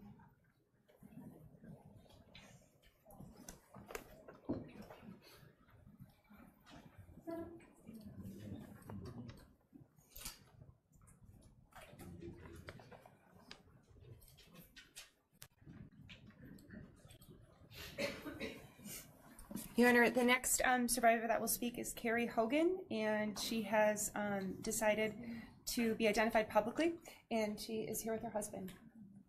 Thank you. Thank you for being here, both of you. Ma'am, for the record, please state and spell your name. Carrie, C-A-R-R-I-E, Hogan, H-O-G-A-N. What would you like me to know? First of all, I'd like to thank you for this opportunity to speak. And before I read my statement, can I say something? Sure. Up until yesterday, I have wanted to remain anonymous. I have wanted to be able to wash myself clean of all this when it's all over. I know how important it is for me to stand up here today and tell you my story. That is why my husband and I have left our 2 young children at home and traveled here from California. But what I have realized in the last 2 days is that it is also important for me to put a name behind my story. Thank you. Thank you for traveling and putting the name behind the story. I appreciate that so much. While playing softball at Michigan State University, I was one of the athletes who had the privilege to be treated by such a well-known doctor. From the first time I walked into Larry Nassar's clinic, I was in awe of the signed photos around his office of Olympic gymnasts that he treated. He was the best of the best. I knew that this was going to be the answer to my back pain. Now today I sit here, and I'm so ashamed that I was so naive not to know what was happening to me in this clinic. How dare I be so clueless to believe that this was a legitimate procedure? I trusted this man. I trusted that he had every intention to heal me and give me some relief to the excruciating pain I was experiencing. I had no idea that I was being molested. He was so incredibly kind and friendly to me. He really made me feel like he cared about my well-being, when all he really cared about was using me to fulfill his own sick desires. I am so ashamed that I was so blinded by this disgusting game. It is so hard for me to not feel responsible for the majority of the girls' pain here in this room. If only I would have figured it out. If only I would have understood what was really happening to me and told my mom, my coach, my trainers. I could go on and on with these if only statements. Trust me, they have haunted me as I've laid in bed every night for the last year. But what I've come to realize is that some of these girls were smart enough to catch on to this disgusting game, and nobody did anything about it. Nobody protected them. So while I beat myself up with these if only thoughts, I now realize they would have probably never even made a difference. But I still can't help but wonder, maybe somebody would have listened to me. This year, since I have found out what was really happening to me in that clinic, has been the most difficult year of my life. Every night I lay in bed and this consumes my thoughts. Every morning I wake up and I pray. I pray that God carries me through the day because I can't do it myself. I don't have the strength or the energy to go on with everyday life with this burden constantly holding me down. Every morning I give the anger, the sadness, the guilt, shame, feelings of mistrust and betrayal. I give it all to God. I take a deep breath, put on a smile, and get ready to face a classroom full of 21 first graders. Underneath that smile, there's a flood of tears that I so desperately try to hold back all day long. Sometimes those tears manage to seep out, but I quickly get a hold of myself because I don't want anyone to know how bad I am hurting inside. If they knew how bad I was hurting, they would worry about me. So I hold back the tears and go on with my day the best that I can. There are many days where it all becomes too much, and I just want to run away. I want to go into my bedroom, I want to close the door, and I want to cry. I want to cry out loud. I can't bear to let my parents know how bad I am hurting, so I just tell them I don't want to talk about it. I can't tell you how much it hurts to be a grown woman with children watching your mom and dad cry because they are blaming themselves and wondering what they could have done differently. And the physical pain. I never knew that stress and anxiety could cause so much physical pain. My neck and upper back are literally tied up in knots, causing excruciating headaches and neck pain. When the anxiety gets so bad, there's an ache that takes over my mid-back area. It all sounds so silly to me, but it's real. My doctor says that on top of physical therapy, I need to figure out a way to deal with my stress, because stress is what is causing all the pain and the headaches. If only she knew what I was going through, maybe she would understand. I pride myself on being an excellent wife for my very supportive husband. Unfortunately, this last year, I haven't been the wife that my husband deserves. He has had to walk with me through the darkest days of my life. Our relationship has suffered the last year, from intimacy to me just emotionally unraveling in his arms. He is the one who has had to pick me up. He is the one who has had to figure out how to deal with this broken girl who is so far from the one he married. And my children, I have not had the emotional strength or energy to be the mom that they deserve. Not only have I missed out on time with them due to appointments to try and heal myself, but I haven't been there for them emotionally. They deserve their mom back. They deserve the confident, patient, loving, caring, playful, joyful mom that God has created me to be. Unfortunately, I don't think I will ever be able to completely trust anyone with my children ever again. I'm afraid that this is a scar that will forever be etched in my soul, and I will have to learn to cope with it. Some of the best memories of my life took place at Michigan State University. My love for this school has been tainted by all of this. In the last year, every time MSU is spoken of, I cringe. I can't so much as put on an MSU sweatshirt without thinking about Larry Nassar. I pray that someday I will understand that it was only him and a small number of people at the school who are responsible for all this pain, and I don't need to forever hate my school because of these people. I am broken. I'm tired. I feel like the life has literally been sucked out of me. I'm in desperate need of healing. I can't go on hiding behind my smile, holding back the floodgates of tears. It's exhausting, and my loved ones deserve so much more of me. You have caused me and my family a tremendous amount of pain. The only way that I can move on is to forgive you today. I won't continue to let your sickness and bad choices rule over my life. I refuse to let you affect my ability to be the best mom, wife, and teacher that God has created me to be. My husband, my kids, and my students deserve so much more than I have been capable of giving them this last year. They deserve all of me, not just what I have left. No more forced smiles. No more holding back the rivers of tears. No more sleepless nights. No more stressing so much that I have physical pain. No more anger. I give the hurt, the pain, the guilt, the shame, the feelings of betrayal, and the anger to God. Only He can heal this broken girl. I can rest assured that you will be judged someday by someone that is much greater than myself. So I give it all to Him. Unfortunately, there are many more people that need to be held accountable for their actions or lack thereof in this nightmare. They will have their day, and it's at that time I can learn to forgive them.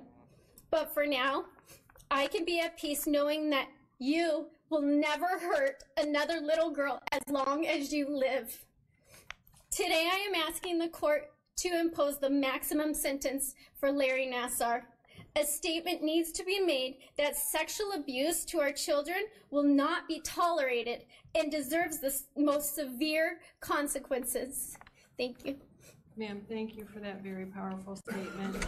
I assure you the sexual abuse. So another powerful and very emotional account from one of the many, many women, 140 or so women who have come forward in this courtroom that you're seeing right now over the past few days. This is ongoing for the sentencing for Dr. Larry Nassar. And I think you're right. A lot of you guys on the stream commenting about this, saying it is important to see the effects of sexual abuse like this. And even though it is hard to watch and quite traumatic and depressing, really important to see this. Some of them grown women on the older end of 30s and 40s, some of them still very young, like we just saw before, coming out about something that happened to them just a few years ago. So there he is in the courtroom, and we'll kind of continue to follow this story as it continues. Going over a little bit on our time today, but I wanted to make sure we ended at a good point on the stream because we still have this coverage coming in. But I want to wish you guys a great Wednesday. We'll be back tomorrow as usual. Thursday, Mike will be up with some weather, and then I'll come back for some news headlines and some live news.